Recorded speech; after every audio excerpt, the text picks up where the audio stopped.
नमस्कार. सर्वप्रथम छत्रपती शिवाजी महाराज, छत्रपती संभाजी महाराज यांना मनोभावे वंदन. आपल्या महाराष्ट्रातच नाही तर संपूर्ण हिंदुस्थानामध्ये जो एक गुलामगिरीचा जो अंधकार पसरला होता, त्या अंधकारातून आपल्या सर्वांना मुक्त करण्यासाठी छत्रपती शिवाजी महाराजांनी स्वराज्याची स्थापना केली, स्वराज्य निर्मिती केली. मित्रांनो, ह्या प्रवासामध्ये छत्रपती शिवाजी महाराज, संभाजी महाराजांच्या सोबत अनेक व्यक्ती होत्या, अनेक लढवय्ये योद्धे होते, अनेक प्रशासकीय कारभारी होते. अशा एकूण 35 व्यक्तींच्या समाधी स्मारकांच्या, त्यांच्या स्मारकांची ओळख आज आपण करून घेणार आहोत. मित्रांनो, ज्यांनी आपल्या स्वराज्यासाठी, आपल्या छत्रपती शिवाजी महाराजांसाठी बलिदान दिलं, तलवार गाजवली, शौर्य गाजवलं, ज्यांनी योग्य तो प्रशासकीय कारभार केला, शिवाजी महाराजांचं स्वराज्य निर्माण करण्यासाठी ज्यांनी योगदान दिलं, अशा काहीशा अभिख्यात असणाऱ्या व्यक्ती आणि त्यांचं काहीशा अभिख्यात असणाऱ्या स्मारकांची ओळख आज आपण करून घेणार आहोत. मित्रांनो, ही जी स्मारकं आहेत, ही म्हणजे कुठे डोंगरावरती, कुठे तुम्हाला ट्रेकिंग करावं लागेल, 1-1.5 तास 2 तास तुम्हाला डोंगर चढावं लागेल, काही शारीरिक हालचाल, फिजिकल एक्झर्शन करावं लागेल, अशा ठिकाणची स्मारकं नाही आहेत. जिथं उत्तमरित्या गाडी रस्ता आहे, एखाद्या गावामध्ये जिथं तुम्ही स्वतःच्या वाहनाने जाऊ शकता, तिथं जाऊन तुम्ही त्या स्मारकाचं दर्शन तुम्ही तुमच्या सहकुटुंब, सहपरिवारातर्फे तुम्ही घेऊ शकता, अशा ठिकाणची ही स्मारकं आहेत.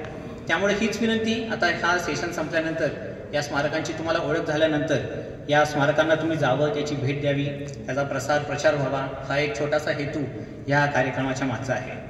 मित्रांनो, आता पावसाळ्याचे दिवस आहेत, आपण बऱ्याचदा पाऊस एन्जॉय करण्यासाठी लोणावळ्याला वगैरे जात असतो. गुशी डॅम, पवना डॅम, मस्तपैकी वॉटरफॉल वगैरे एन्जॉय करायला जात असतो. रस्त्यात वडगाव मावळ लागतं, तळेगाव दाभाडेच्या पुढचं. वडगाव मावळमध्ये छत्रपती शिवाजी महाराजांच्या एका बालमित्राची समाधी आहे. तुम्ही जर का लोणावळ्यावरून जर का तुम्ही पालीच्या गणपतीचं दर्शन घ्यायला जात असाल, मध्ये औंढा नावाचं एक गाव आहे, त्या गावामध्ये छत्रपती शिवाजी महाराजांच्या अष्टप्रधान मंडळातील एका व्यक्तीची समाधी आहे. कोल्हापूरच्या जवळचा पन्हाळा किल्ला तुम्हाला माहिती असेल, तो देखील एक टुरिस्ट पॉईंट आहे. पन्हाळा किल्ल्यावरती आपण बऱ्याचदा गेला असाल, तिथूनच जवळच एक पुनाळ नावाचा गाव आहे, तिथे एका व्यक्तीची समाधी आहे. आपण त्या एरियामध्ये जात असतो, फिरत असतो, भटकत असतो, पण इथे काहीतरी जे प्रख्यात आहे त्याच्या व्यतिरिक्त देखील काहीतरी अविख्यात आहे, आणि ते शिवाजी महाराजांच्या, संभाजी महाराजांशी निगडीत आहे, याच्याबद्दल आपणच अनभिज्ञ असतो, त्यामुळे आपण त्या ठिकाणी सहसा जात नाही. तर मित्रांनो, अशा 35 ठिकाणांची, 35 योद्ध्यांच्या, 35 समाधी स्मारकांची, त्यांच्या कार्याची आज आपण ओळख करून घेणार आहोत. दादा दादा तर सर्वप्रथम आपण शिवाजी महाराजांच्या नातेवाईकांपासून सुरुवात करूयात. मालोजी राजे भोसले, छत्रपती शिवाजी महाराजांचे आजोबा, शहाजी राजांचे वडील. छत्रपती शिवाजी महाराजांच्या पूर्वी आपल्या महाराष्ट्रामध्ये निजामशाही, आदिलशाही, मोघल या 3 शाह्या इथे राज्य करत होत्या. आपले जे मराठा सरदार होते ते या 3 शाह्यामध्ये विभागले गेले होते, आणि त्यापैकी निजामशाहीमध्ये मालोजी राजे भोसले हे कार्य करत होते. निजामशाहीच्या साम्राज्य विस्तारासाठी, निजामशाहीचा साम्राज्य वाढवावं, त्याच्यासाठी मालोजी राजे भोसले यांनी बऱ्याचशा युद्धामध्ये भाग घेतला होता, पराक्रम गाजवला होता. आणि मालोजी राजे भोसले हे शहाजी महाराजांचे वडील, म्हणजे शिवाजी महाराजांचे आजोबा. आणि वेरूळ इथे त्यांचं संपूर्ण कुटुंब राहत होतं. वेरूळच्या कृष्णेश्वर मंदिराचा देखील त्यांनी जीर्णोद्धार केला होता. आपल्या पुणे जिल्ह्यामध्ये इंदापूर या ठिकाणी निजामशाही आणि आदिलशाही यांचं एक युद्ध झालं होतं, एक छोटीशी चकमक इथे झाली होती, आणि दुर्दैवाने ह्या युद्धामध्ये मालोजी राजे भोसले यांचं निधन झालं. त्यामुळे इंदापूर शहरामध्ये असणाऱ्या इंद्रेश्वर या मंदिराच्या आवारामध्ये मालोजी राजे भोसले यांचं एक पादुका प्रमाणामध्ये, पादुका या स्वरूपामध्ये त्यांचं स्मारक तुम्हाला बघता येईल. जे वरचे जे 2 फोटो आहेत, त्या फोटोमध्ये इंद्रेश्वर या मंदिरामध्ये इंदापूर शहरामध्ये असणारं त्यांचं स्मारक आहे. नंतर त्यांचं पार्थिव शरीर हे वेरूळला नेण्यात आलं, कारण की त्यांचा संपूर्ण कुटुंब कबिला हा वेरूळला होता, आणि वेरूळला त्यांच्यावरती कृष्णेश्वर मंदिराच्या समोर असणाऱ्या प्रांगणामध्ये त्यांच्यावरती अंत्यसंस्कार करण्यात आले, आणि तिथे भव्य दिव्य प्रकारचं असं त्यांचं समाधी स्मारक हे उभारण्यात आलं, जे तुम्ही खालच्या बाजूला इथे बघू शकता. तर मित्रांनो, वेरूळ हे तुम्ही बऱ्याचदा वेरूळला जात असाल, कृष्णेश्वर मंदिरामध्ये तुम्ही जात असाल, 12 ज्योतिर्लिंगापैकी एक आहे. दर्शन घ्यायला तुम्ही आत्तापर्यंत अनेकदा तिथे गेला असाल, तर तिथून जवळच अगदी चालत जाण्याच्या अंतरावरती छत्रपती शिवाजी महाराजांच्या आजोबांचं, मालोजी राजांचं तिथं समाधी स्मारक आहे, त्याला तुम्ही अवश्य भेट द्या. मित्रांनो, पुढील व्यक्ती आहे शिवाजी महाराजांचे दुसरे आजोबा, म्हणजे जिजाबाईंचे वडील लखुजीराव जाधव. लखुजीराव जाधव हे देखील निजामशाहीमधले एक मातब्बर सरदार होते. निजामशाहीमध्ये काम करताना त्यांनी देखील विविध रणांगणामध्ये आपला पराक्रम गाजवला होता. मात्र हा जो निजामशाह होता त्याच्यामध्ये कुठेतरी एक अशी नकारात्मक भावना याच्या मनात निर्माण झाली होती की हा लखुजी जाधव जर का पुढे मागे जर का वरचढ झाले आणि शिवाजी महाराजांचे वडील आणि शहाजी महाराज आणि लखुजी जाधव जर का एकत्र आले तर कदाचित आपल्या निजामशाहीला देखील धोका निर्माण होऊ शकतो.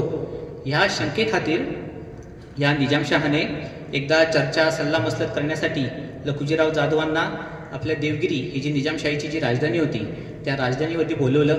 लखुजीराव जाधव जर सल्ला म्हणजे चर्चा मसलत करायची आहे त्यामुळे ते देखील निशस्त्र गेले होते आणि तिथे चर्चा सल्ला खलबतं करण्याच्या निमित्ताने त्यांना बोलवून आपले योद्धे आपले सैनिक त्यांच्यावरती धाडून लखुजीराव जाधवांचा देवगिरीच्या किल्ल्यामध्ये निर्घृणपणे त्यांची हत्या करण्यात आली.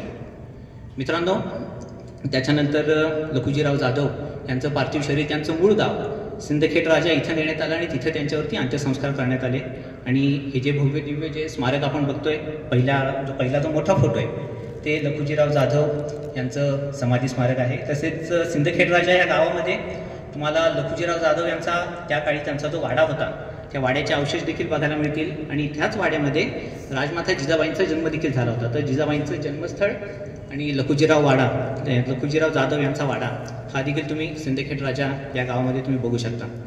मित्रांनो, जुलै 1629 रोजी लखुजीराव जाधवांचा निर्घृणपणे खून करून त्यांची हत्या करण्यात आली. त्यानंतर फेब्रुवारी 1630 छत्रपती शिवाजी महाराजांचा जन्म झाला. मित्रांनो, जेव्हा ही घटना घडली त्यावेळी जिजाबाई गरोदर होत्या. ह्यावेळी तुम्ही म्हणजे कल्पना करू शकता की कोणत्याही स्त्रीची मानसिक अवस्था सांभाळणं किती महत्त्वाचं असतं. आणि ह्यावेळी जिजाबाईंच्या मनावरती किती मोठा मानसिक आघात झाला असेल की आपले वडील आणि त्यांच्यासोबत जिजाबाईंचे भाऊ म्हणजे लखुजीराव जाधव आपल्या काही मुलांना तिथे सोबत घेऊन गेले होते. या सगळ्यांची निजामशहाने अतिशय निर्घृणपणे हत्या केली आणि त्यावेळी जिजाबाईंच्या मनावरती काय आघात झाला असेल त्याची आपण कल्पना करू शकतो. पण मित्रांनो, जिजाबाईंच्या समोर कदाचित ते त्यांच्या घरातलं एक उदाहरणच निर्माण झालं असेल की माझा मुलगा पुढे झाल्यावरती या परकीयांची चाकरी करणार नाही. आपण कितीही या परकीयांची चाकरी केली, कितीही आपण यांच्यासाठी पराक्रम गाजवला, रक्त सांडलं, साम्राज्य विस्तार त्यांचा येत होता, पण लढत मरत मात्र मराठी होते. कितीही त्यांच्यासाठी आपण काही केलं तरी छोट्याशी शंकेखातीर कदाचित ते आपल्याला डांबून ठेवतील, जेलमध्ये टाकतील, कैदखान्यात टाकतील, नाही तर मारून टाकतील. त्यामुळे माझा मुलगा मोठं झाल्यावरती स्वतःचं साम्राज्य निर्माण करेल, हा माझा मुलगा कुठल्याही परकीयांची चाकरी करणार नाही. जिजाबाईंच्या मनामध्ये ही जी स्वराज्य निर्मितीची ही जी भावना होती, त्यांचा जो विचार होता, कदाचित या घटनेमुळे त्या विचाराचं अजून दृढीकरण झालं असावं. तर मित्रांनो, सिंदखेड राजा या ठिकाणी जाऊन तुम्ही लखुजीराव जाधवांच्या समाधी स्मारकाचं दर्शन तुम्ही घेऊ शकता. इथूनच जवळच लोणार आहे. लोणारचं जे विश्वविख्यात प्रसिद्ध लोणार सरोवर त्याला देखील तुम्ही सोबतच भेट देऊ शकता. मित्रांनो, शिवाजी महाराजांचे वडील शहाजीराजे भोसले, शिवाजी महाराजांनी स्वराज्य स्थापना केली होती, हिंदवी स्वराज्याची स्थापना केली. हा सर्व इतिहास तुम्हाला माहिती असेल. मात्र आपलं स्वतःचं असं हिंदवी स्वराज्य असावं ही संकल्पना सर्वात प्रथम कुणाच्या मनात आली असेल तर ती शहाजीराजांच्या मनामध्ये. आणि तुम्हाला जाणून घेऊन आश्चर्य वाटेल की सुमारे 3-1 वर्ष शहाजीराजे पूर्णपणे स्वतंत्र कारभार करत होते. म्हणजे स्वराज्याचं रोपटं किंवा स्वराज्य सर्वप्रथम स्थापन कुणी केलं असेल तर ते शहाजी महाराजांनी. मात्र दुर्दैवाने शहाजी महाराजांना आपला हा जो प्रयत्न आहे तो प्रयत्न आटोपता घ्यावा लागला काही घटना घडल्यामुळे. शहाजीराजे हे असे एकमेव सरदार होते, मराठी सरदार होते, ज्यांनी निजामशाही, आदिलशाही आणि मुघल हे तीनही शाळेमध्ये काम केलं होतं. आणि सारेसुद्या पदावर नाही तर सर्वोच्च पदावरती आदिलशाहीच्या आणि निजामशाहीच्या आणि मुघलांच्या ठिकाणी शहाजीराजे कार्यरत होते. मित्रांनो, एक काळ असा आला होता की निजामशाही सल्तनत जी आहे त्या निजामशाही सल्तनतच्या गादीवर बसायला त्या निजामाच्या घराण्याचा कुठलाच पुरुष उपस्थित नव्हता किंवा सर्व पुरुष मंडळी जे होते ते एकतर आजारपणाने किंवा युद्धामध्ये काही ना काही कारणाने त्यांचं मरण झालं होतं. त्यामुळे ते निजामशाहीच्या गादीवर बसायला कोणताच निजामाच्या घराण्यातला कोणताही पुरुष तिथे उपस्थित नव्हता. फक्त एक 8 वर्षाचं एक छोटं पोरगं होतं, मुर्तुजा त्याचं नाव होतं. मुर्तुजा निजाम हा त्या निजामाच्या घराण्याचाच एक मुलगा होता. शहाजीराजांनी त्या मुर्तुजा निजामाला हाताशी धरलं. आपल्या अहमदनगर जिल्ह्यामध्ये एक पेमगिरी नावाचा किल्ला आहे, त्या पेमगिरी किल्ल्यावरती जाऊन त्या मुर्तुजा निजामाला एक पुढचा निजामशहा म्हणून त्याची काय म्हणतात राज्याभिषेक किंवा त्याचं तिथं घोषणा केली. स्वतः निजामशाहीचे वजीर बनले आणि निजामशाहीचा सर्व कारभार आपल्या हातामध्ये घेतला होता. आणि त्या निजामशाहीच्या नावाखाली, त्या निजामशाहीच्या त्या पदाखाली, वजीर ह्या पदाखाली शहाजीराजांनी स्वराज्य स्थापनेचा प्रयत्न केला होता. सुमारे 3-1 वर्ष आदिलशाही, मुघल यांच्याशी लढून बराचसा प्रांत शहाजीराजांनी काबीज केला होता. मात्र शहाजीराजांच्या ह्या वाढत्या त्यांच्या प्रभावाला आवर घालण्यासाठी मुघल आणि आदिलशाह हे एकत्र आले.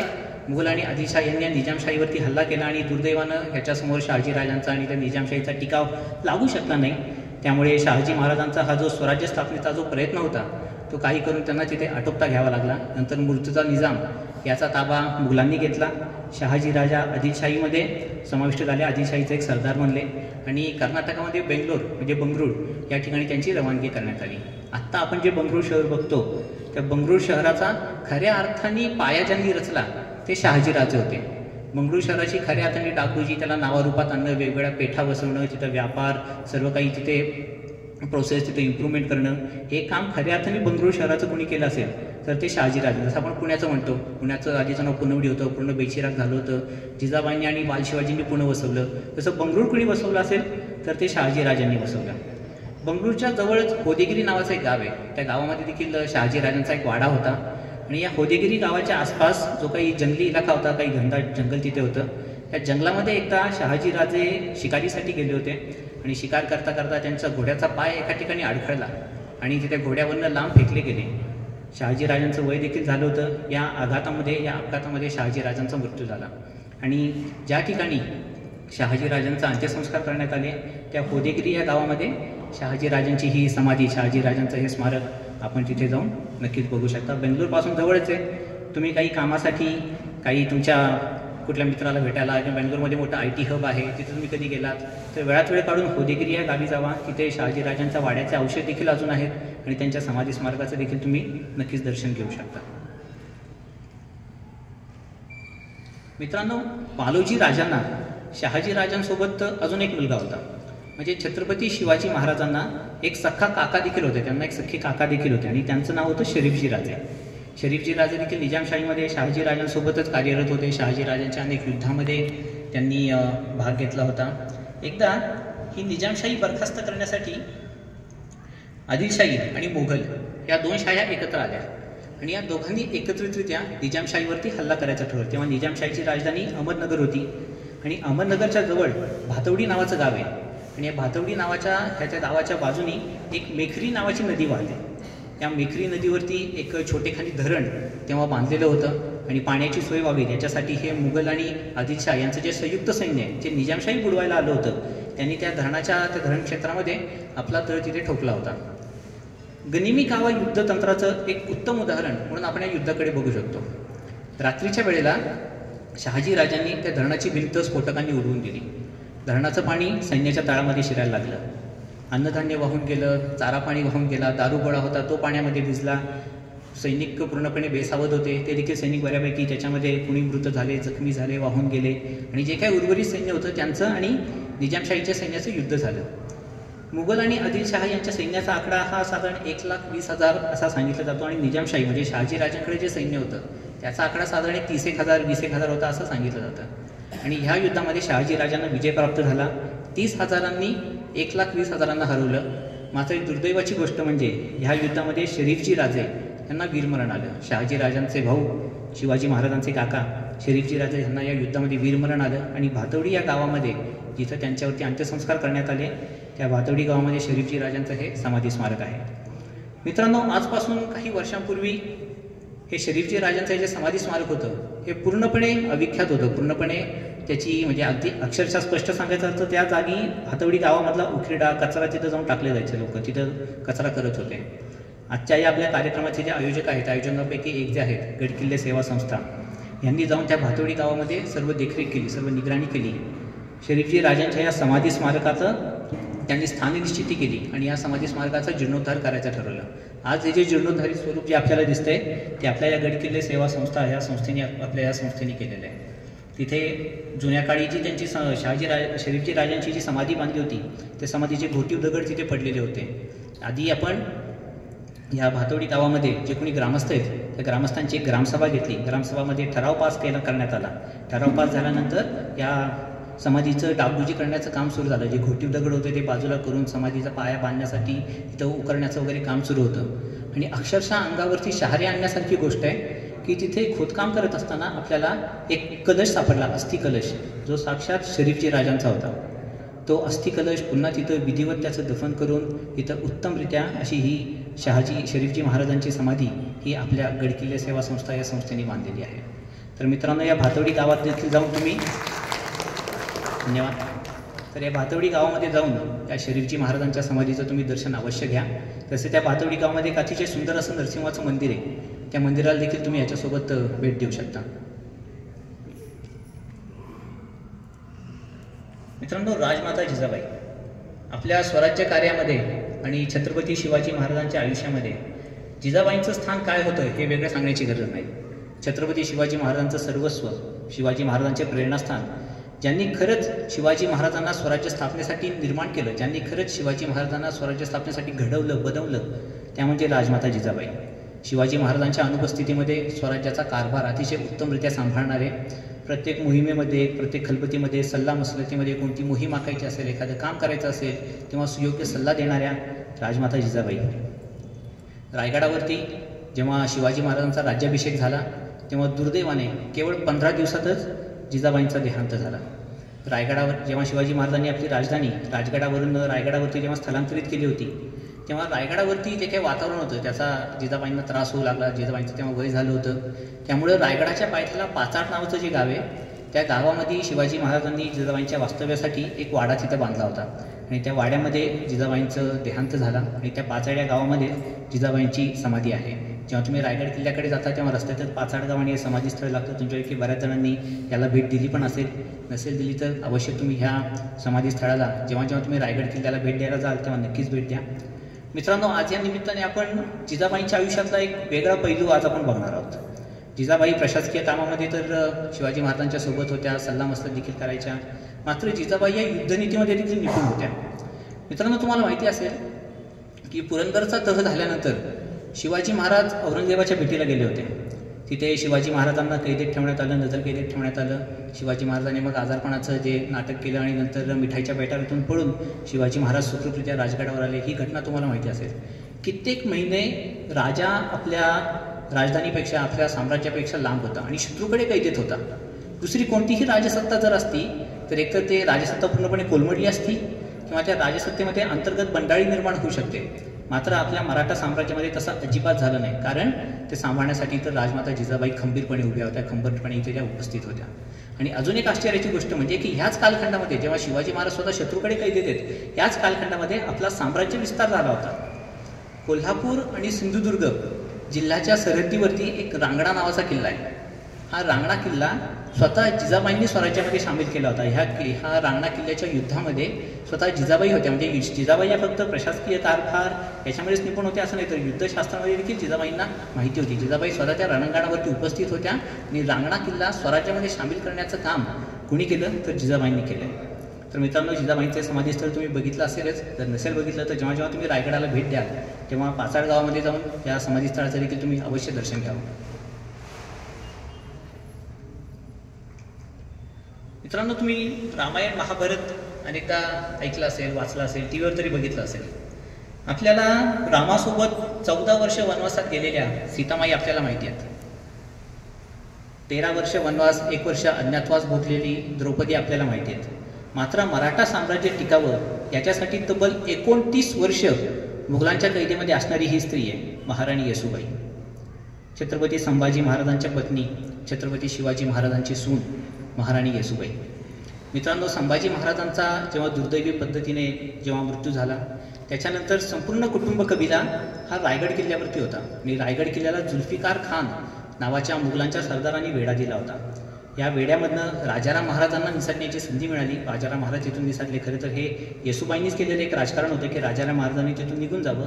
आणि त्याच्यानंतर रायगड जेव्हा मुघलांच्या ताब्यात पडला तेव्हा येसूबाई आणि संभाजी महाराज यांचा मुलगा म्हणजे शिवाजी महाराजांचे नातू म्हणजे शाहू महाराज आणि इतर कुटुंब कबिल्यातले आणि त्यांचे सेवेकरी लोक हे सर्व मुघलांच्या कैदेत गेले. औरंगजेबाला करायची तेव्हा काय म्हणतात त्याला देवानीचं सद्बुद्धी दिली असेल की औरंगजेबाने त्यांना जसं संभाजी महाराजांच्या बाबतीत केलं तसं काही घडलं नाही, पण ते कैदेमध्ये होते. तब्बल 29 वर्ष हा सर्व कुटुंब कबिला हा मुघलांच्या कैदेत होता. अखेर औरंगजेब एकदाचा 1707ला मेला.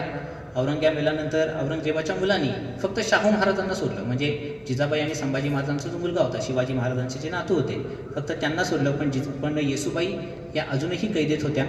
आणि अखेर त्याच्यानंतर जेव्हा शाहू महाराज परत महाराष्ट्रात आले, त्यांनी सत्ता स्थापन केली, त्यांनी त्यांचा छत्रपती म्हणून त्यांचा राज्याभिषेक झाला. त्याच्यानंतर शाहू महाराजांनी एक राजकारण वगैरे करून मुघलांवरती दबाव टाकून येसूबाईंना देखील स्वराज्यामध्ये परत आणलं. तब्बल 29 वर्षांनी येसूबाई आपल्या स्वराज्यामध्ये परत आल्या आणि तेव्हा स्वराज्याची राजधानी आपली साताऱ्याजवळ असलेला अजिंक्यतारा किल्ला ही आपली स्वराज्याची राजधानी होती आणि त्या ठिकाणी येसूबाई वास्तव्याला होत्या आणि वृद्धापकाळाने त्यांचं निधन झाल्यानंतर साताऱ्याच्या जवळच असलेल्या संगम माहुली या ठिकाणी त्यांच्यावरती अंत्यविधी करण्यात आले आणि या संगम माहुली या ठिकाणी येसूबाईंची हे समाधीस्थळ आहे. त्याला देखील तुम्ही जेव्हा कधी तुम्ही सातारा, कोल्हापूर, सांगली या भागामध्ये कधी जाल मुद्दाम वाटवाकडी करून संगम माहुलीला जाऊन तुम्ही या समाधीस्थळाचं दर्शन घेऊ शकता. मित्रांनो, शिवरायांचे दुसरे पुत्र तिसरे छत्रपती राजाराम महाराज. संभाजी महाराजांच्या मृत्यूनंतर राजाराम महाराजांनी दीर्घकाळ मुघलांशी लढा दिला. संभाजी महाराजांच्या मृत्यूनंतर कुठेतरी असं मुघल साम्राज्याला औरंगजेबाला असं वाटत होतं की आता तरी मराठा साम्राज्य आपल्या ताब्यात येईल, पण नाही. त्यांच्याशी लढायला आता राजाराम महाराज पुढे आले होते. राजाराम महाराज यांनी तब्बल 9 वर्ष कर्नाटकमध्ये असणाऱ्या तमिळनाडू म्हणजे तत्कालीन ह्या पूर्ण त्या काळी या पूर्ण भागाला कर्नाटक असंच म्हणत होते. आत्ताच्या भौगोलिक परिस्थितीनुसार तमिळनाडू राज्यामध्ये असणाऱ्या जिंजी किल्ल्यावरनं छत्रपती राजाराम महाराजांनी 9 वर्ष स्वराज्याचा कारभार सांभाळला. मित्रांनो, गनिमिका व युद्धनीतीचं हे कदाचित एक वेगळं उदाहरण म्हणावं लागेल की आपल्या साम्राज्याचा जेवढा प्रचंड मोठा जो साम्राज्य विस्तार आहे त्याचा पुरेपूर वापर करून घेणं, जेणेकरून आपल्या विरोधात लढायला आलेले जे शत्रू आहे त्यांची संख्या, त्यांचं जे बळ आहे ते विखुरलं जावं. संपूर्ण कुटुंब कबिला फक्त रायगडावर असण्यापेक्षा रायगडावरून राजाराम महाराज निघाले. त्यांनी सोबत देखील काही आपल्या साथीदारांना घेतलं आणि थेट तमिळनाडूमध्ये असणाऱ्या जिंजीच्या किल्ल्यावर गेले. महाराष्ट्राचं एक टोक रायगड, आत्ताच्या आपल्या भारताचं देखील एक दुसरं खालचं चेन्नईच्या जवळ असणारे हे जिंजी गाव आणि तिथं असणारा हा जिंजीचा किल्ला, म्हणजे आपल्या भारताचं एक पूर्णपणे विरुद्ध टोक. तिकडे राजाराम महाराज गेले. त्यांना पकडण्यासाठी मागोमाग मुघल सरदार, मुघल सैन्य देखील गेलं आणि त्यामुळे मुघलांची ताकद जी आहे ती विखुरली गेली. गनिमिकावा युद्धनीतीचं हे अतिशय आगळंवेगळं उदाहरण आपण म्हणू शकतो की आपल्या साम्राज्याकडे उपस्थित असणाऱ्या, उपलब्ध असणाऱ्या संपूर्ण युद्धभूमीचा, संपूर्ण साम्राज्याचा आपण कशा पद्धतीनं वापर करून घेऊ शकतो जेणेकरून शत्रूची ताकद जी आहे ती विखुरली जावी. आणि हा अतिशय उत्तमरित्या एक युद्धनीतीचा वापर इथं राजाराम महाराजांनी केलेला आढळतो. राजाराम महाराज जिंजीवर गेले, त्याच्यामुळे मुघलांचं सैन्य विखुरलं गेलं. मुघलांच्या या विखुरलेल्या सैन्यावरती आपले मराठी सरदार जे होते, संताजी घोरपडे, धनाजीराव जाधव हे जे तत्कालीन जे सेनापती होते ते त्यांच्यावरती हल्ले करत होते. तब्बल 9 वर्ष त्यांनी तिथून मराठा साम्राज्याचा कारभार केला. नंतर मुघल जेव्हा जिंजीला गेले त्यांनी जिंजीच्या किल्ल्याला देखील वेढा दिला. नंतर राजाराम महाराज जिंजीच्या वेढ्यातून निसटले, परत महाराष्ट्रामध्ये आले. म्हणजे शत्रूला खेळवत ठेवणं, आपला जो काही साम्राज्य विस्तार आहे त्याचा पुरेपूर वापर करून घेणं आणि शत्रूची ताकद ही विखुरली कशी जाईल, शत्रूची ताकद, त्यांचा वेळ काढूपणा किंवा कशा पद्धतीने शत्रूला आपण पूर्णपणे त्यांची ताकद डिस्ट्रीब्यूट कशी करू शकतो याचं एक उत्तम उदाहरण म्हणजे राजाराम महाराजांनी केलेली ही खेळी आहे. राजाराम महाराज नंतर परत महाराष्ट्रामध्ये आले आणि जेव्हा सिंहगड किल्ल्यावरती राजा महाराजांचं जेव्हा वास्तव्य होतं त्यावेळी एका अल्पशा आजाराने राजाराम महाराजांचा तिथं मृत्यू झाला. आत्तापर्यंत तुम्ही सिंहगड आपल्या जवळच आहे, सिंहगड किल्ल्यावरती तुम्ही आत्तापर्यंत अनेकदा गेला असाल. सिंहगड किल्ल्यावरती असणाऱ्या राजाराम महाराजांच्या या समाधीचं तुम्ही दर्शन अनेक वेळा घेतलंही असेल. खाली छायाचित्रामध्ये तमिळनाडूमधील ज्या जिंजीच्या किल्ल्यावरती वास्तव्य करून राजाराम महाराजांनी 9 वर्ष स्वराज्याचा कारभार केला. आपली स्वराज्याची तिसरी राजधानी म्हणून आपण जिंजीला म्हणू शकतो. पहिली राजगड, नंतर रायगड, मग जिंजी आणि मग अजिंक्यतारा. आपली स्वराज्याची तिसरी राजधानी म्हणजे तो जिंजीचा किल्ला. आणि लाल रंगामध्ये हे जे तुम्हाला काहीतरी आगळंवेगळं शिल्प दिसतंय, हे शिल्प राजाराम महाराजांच्या समाधीच्या ते जे बांधकाम आहे त्या बांधकामाच्या मागच्या बाजूला आहे. मित्रांनो, ह्याला म्हणतात गंडभेरुंड, म्हणजे 2 तोंड असलेला गरुड पक्षी, गंडभेरुंड. तुम्ही हम्पीला वगैरे गेला असाल बऱ्याचदा, तर त्या हम्पीचं जे विजयनगर साम्राज्य जे होतं तर विजयनगर साम्राज्याचं हे राजशिल्प आहे गंडभेरुंड. आणि हे आपल्याला आपल्या महाराष्ट्रातल्या फारच कमी किल्ल्यावरती बघायला मिळतं. अतिशय दुर्मिळ असं शिल्प आहे हे. तुम्ही राजाराम महाराजांच्या समाधीच्या मागच्या बाजूला हे शिल्प तुम्ही बघू शकता. म्हणजे मी आत्तापर्यंत जे काही किल्ले बघितलेत त्या किल्ल्यांपैकी सिंहगड, राजाराम महाराजांची समाधी, शिवाय शिवनेरी, आपल्या विदर्भामध्ये एक गाविलगड नावाचा किल्ला आहे. या गाविलगड किल्ल्याच्या एका दरवाज्यावरती गंडभेरुंड आहे. शिवाय आपल्या रत्नागिरी जिल्ह्यामध्ये एक हरणे नावाचं गाव आहे आणि हरणे नावाच्या गावामध्ये गोवा नावाचा किल्ला आहे. म्हणजे हे देखील तुम्हाला जाणून घेऊन आश्चर्य, महाराष्ट्रामध्ये एक किल्ला आहे ज्याचं नाव गोवा आहे. तर या गोवा किल्ल्याच्या दरवाज्यावरती अशा आत्तापर्यंत मी 4 ठिकाणी तर हे गंडभेरुंड शिल्प मी बघितलेलं आहे. तर एक दुर्मिळ शिल्प देखील तुम्हाला राजाराम महाराजांच्या समाधीचा जेव्हा तुम्ही दर्शन घ्यायला जाल सिंहगड किल्ल्यावरती, हे शिल्प देखील तुम्ही अवश्य बघा.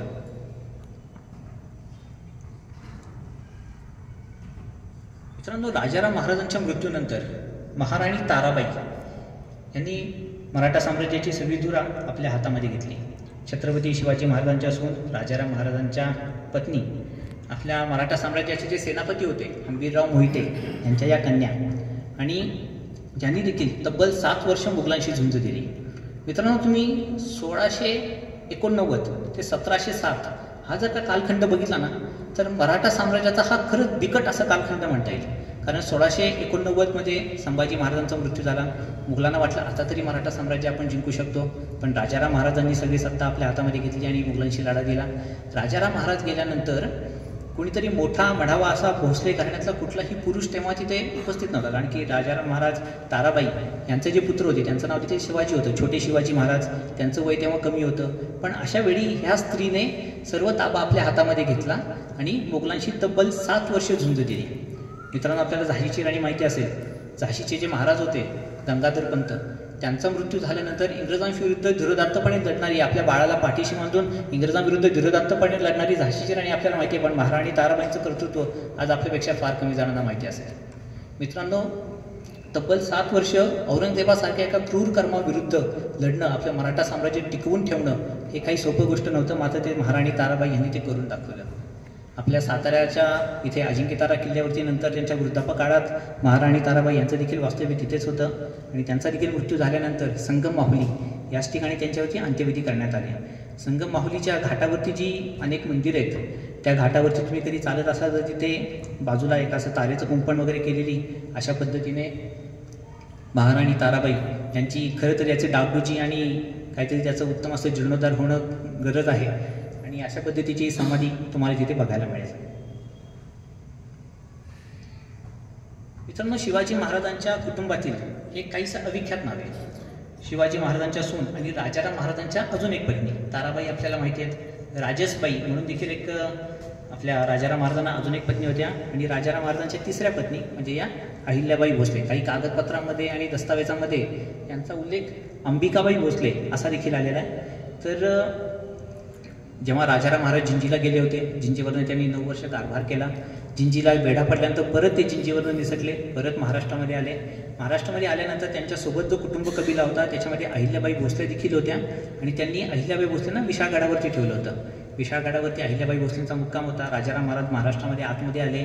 सिंहगडावरती मुक्कामी असताना राजाराम महाराजांचा मृत्यू झाला आणि राजाराम महाराजांची मृत्यूची बातमी जेव्हा अहिल्याबाईंना कळाली तेव्हा अहिल्याबाई त्यांच्याकडे राजाराम महाराजांचं जे शिरस्त्राण किंवा जे पागोटं जे शिरपेच आपण म्हणतो तो त्यांच्याकडे होता. ते पागोटं आणि सतीचं वाण आपल्यासोबत घेऊन अहिल्याबाई ह्या विशाळगडावरती सती गेल्या आणि ज्या ठिकाणी त्यांचा अंत्यविधी किंवा ज्या ठिकाणी त्या सती गेल्या तिथे अहिल्याबाई भोसले यांची ही समाधी आपल्याला विशाळगडावर बघता येईल. विशाळगड किल्ल्याचा विस्तार हा प्रचंड मोठा आहे, त्यामुळे किल्ल्याच्या थोडं एका टोकाला थोड्या आतल्या बाजूला असलेली ही त्यांचं हे समाधी स्मारक आहे. त्यामुळे विशाळगड किल्ल्यावरती गेल्यावरती छत्रपती शिवाजी महाराजांच्या कुटुंबातील या एका अविख्यात स्त्रीचं समाधी स्मारक देखील तुम्ही अवश्य बघावं हीच विनंती. तर छत्रपती शाहू महाराज शिवाजी महाराजांचे नातू, संभाजी महाराज येसूबाईंचे पुत्र. मगाशी सांगितल्याप्रमाणे जेव्हा रायगडाचा पाडाव झाला तेव्हा येसूबाईंसोबत शाहू महाराज देखील मुघलांच्या कैदेत गेले होते आणि आपल्या आयुष्याच्या उमेदीची बरीचशी वर्ष ही त्यांच्या मुघलांच्या कैदेमध्ये गेली. जेव्हा औरंगजेब मेल्यानंतर औरंगजेबाच्या पोरांनी जेव्हा शाहू महाराजांना मुक्त केलं तेव्हा शाहू महाराज परत आले. वारसा हक्कावरनं तेव्हा एक छोटासा वाद मराठा साम्राज्यामध्ये उत्पन्न झाला होता की छत्रपतींच्या गादीवरती कुणी बसावं. त्यामुळे ताराबाई आणि शाहू महाराज यांच्यामध्ये थोडा काही वाद झाला होता. त्या वादामध्ये त्या युद्धामध्ये शाहू महाराजांचा विजय झाला आणि शाहू महाराज हे मराठा साम्राज्याचे पुढचे छत्रपती बनले. मित्रांनो, मराठा साम्राज्याचा सर्वोच्च साम्राज्य विस्तार हा शाहू महाराजांच्या काळात झालेला आहे. शाहू महाराजांनी स्वतः त्यांच्या हयातीमध्ये स्वतः युद्धभूमीवरती जाऊन लढलेली युद्ध फार कमी आहेत, पण शाहू महाराजांचा एक वाखाणण्यासारखा एक गुण म्हणजे त्यांना माणसांची उत्तम पारख होती. कुठलं काम कुठल्या व्यक्तीला द्यावं, कुठल्या पदावरती कुणाला बसवावं, कुणाकडून कोणतं काम करून घ्यावं, कुठल्या मोहिमेवरती कुणाला पाठवावं त्याचं उत्तम ज्ञान हे शाहू महाराजांना होतं. त्यामुळे त्यांनी माणसांकडून त्यांनी उत्तमरित्या कामं करून घेतली आणि आपण म्हणतो की मराठ्यांनी अटकेपार झेंडे लावले होते. ते अटकेपार झेंडे लावले होते ते शाहू महाराजांच्या काळामध्ये. शाहू महाराजांच्या काळामध्येच बाळाजी विश्वनाथ भट असतील, बाजीराव पेशवे असतील, खंडेराव दाभाडे, मल्हारराव होळकर, पिलाजीराव जाधव असे अनेक मराठी सरदार ज्यांना जे कुठल्या मातबर घराण्यातून आले नव्हते, ते सर्वसामान्य योद्धे होते, मात्र त्यांना त्यांना पदोन्नती करून त्यांना वरती देणं, त्यांच्यावरती योग्य त्या जबाबदाऱ्या टाकणं, त्यांच्याकडून काम करून घेणं. असं म्हणतात एखाद्या मॅनेजरचं हे देखील एक उत्तम गुण असतो की तुमच्यासोबत असणाऱ्या टीमकडनं काम कसं करून घ्यायचं हे देखील मॅनेजरला जमलं पाहिजे. भले त्या मॅनेजरला त्याच्याबद्दल काम करण्यासाठी योग्य वेळ किंवा कौशल्य असो वा नसो, पण त्याला टीमकडनं काम करून घेताना ते त्याला जमलं पाहिजे. आणि शाहू महाराजांना ते अतिशय उत्तमरित्या जमत होतं.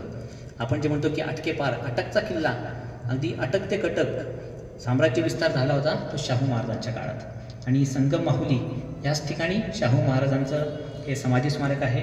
आता जसं आपण तारा राणींचं जी आपण समाधी बघितली, त्या समाधीपासून अगदी चालत जस्ट एक थोड्याच 2 मिनिटाच्या अंतरावरती शाहू महाराजांचं तिथे समाधी स्मारक आहे. आणि तारा राणींच्या समाधीची जी अवस्था होती, काही वर्षांपूर्वी शाहू महाराजांची समाधीची देखील तशीच अवस्था होती, मात्र आता त्याची डागडुजी नूतनीकरण करण्यात आलेलं आहे. आणि हे नव्याने बांधलेलं शाहू महाराजांचं स्मारक तुम्ही बघू शकता. त्यामुळे संगम माहुलीला तुम्ही कधी गेला तर संगम माहुलीला तुम्हाला ह्या 3ही व्यक्तींची तुम्हाला समाधी बघता येईल, महाराणी ताराबाई, येसूबाई आणि शाहू महाराज. मित्रांनो, मकाऊ भोसले हे देखील शिवाजी महाराजांच्या कुटुंबातील एक अविख्यात असणारं नाव. तुमच्यापैकी बऱ्याच जणांना माहिती असेल की शिवाजी महाराजांना एक सख्खा मोठा भाऊ देखील होता बरं का. म्हणजे जिजाबाई आणि शहाजी महाराज यांना शिवाजी महाराजांच्या आधी देखील एक पुत्र, एक अपत्य होतं आणि त्यांचं नाव होतं संभाजी. आणि हे जे संभाजी राजे जे होते, शिवाजी महाराजांचे मोठे भाऊ संभाजी राजे जे होते, त्यांना अफजल खानानेच दगाफटका देऊन मारलं होतं. आणि त्यांच्या मृत्यूनंतर त्यांच्या स्मरणार्थ किंवा त्यांची आठवण म्हणून शिवाजी महाराजांनी आपल्या मुलाचं नाव देखील संभाजी ठेवलं होतं. तर हे जे संभाजी राजे होते, या संभाजी राजांच्या ह्या सुनबाई, संभाजी राजांना जो मुलगा होता त्याचं नाव होतं उमाजी, या उमाजी राजांच्या ह्या पत्नी. आता जसं शहाजी महाराजांच्या बाबतीत आपल्याला माहिती आहे की शहाजीराजे बेंगलोरला होते, मात्र त्यांना पुणे, सुपे, बारामती या परगण्याची जहागीर त्यांना दिली होती आणि त्या जहागीरेचा सांभाळ करण्यासाठी जिजाबाई, बालशिवाजी हे पुण्याला आले होते. त्याचप्रमाणे हे जे उमाजी राजे आणि संभाजी राजे जे होते, त्यांना आपल्या सोलापूर जिल्ह्यामध्ये असणाऱ्या जिंती ह्या भागाची, त्यांना जिंती, शिरवळ वगैरे ह्या भागाची त्यांना जहागीर दिली होती. आणि या जहागिरीच्या रक्षणासाठी, जहागिरीच्या देखरेखीसाठी मकाबाई भोसले या इथे आल्या होत्या. आजही तुम्ही ह्या जिंती या गावामध्ये गेलात तर मकाबाई भोसले किंवा मकाबाई पाटलीन ह्या नावाने इथं मकाबाईंना ओळखलं जातं. ही जी त्यांची समाधी स्मारक आहे, या समाधी स्मारकाला ह्या जिंती गावातले लोक एका देवासारखं त्यांचं पूजन करतात. मित्रांनो, भिगवण या ठिकाणी तुम्ही आतापर्यंत बऱ्याचदा गेला असाल. उन्हाळ्यामध्ये तिथं फ्लेमिंगो नावाचे पक्षी जे परदेशातून आपल्या भारत देशामध्ये येतात, या भिगवणला तुमच्यापैकी बरेच जण गेले असते त्या पक्षी निरीक्षण वगैरे करण्यासाठी. तिथून केवळ 17 ते 18 किलोमीटर अंतरावरती जिंती नावाचं गाव आहे. आणि या जिंती या गावामध्ये जाऊन शिवाजी महाराजांच्या कुटुंबातील या एका अविख्यात स्त्रीचं, खऱ्या अर्थाने अविख्यात असणारं हे समाधी स्मारक हे देखील तुम्ही अवश्य बघावं. पुढच्या उन्हाळ्यात जर का तुम्ही गेलात भिगवणला पक्षी बघायला, तर पक्ष्यांच्या सोबत या समाधी स्मारकाला देखील अवश्य भेट द्यावी. मित्रांनो, आता आपण शिवाजी महाराजांचे जे सरनोबत सेनापती होते, त्यापैकी एकेका सेनापतींच्या आता आपण समाधी स्मारकांची ओळख करून घेऊयात. नेताजी पालकर. शिवाजी महाराजांनी जेव्हा स्वराज्य स्थापनेचं कार्य सुरू केलं, तेव्हा सुरुवातीच्या काळामध्ये नेताजी पालकरांचा शिवाजी महाराजांना भरपूर उपयोग झाला होता.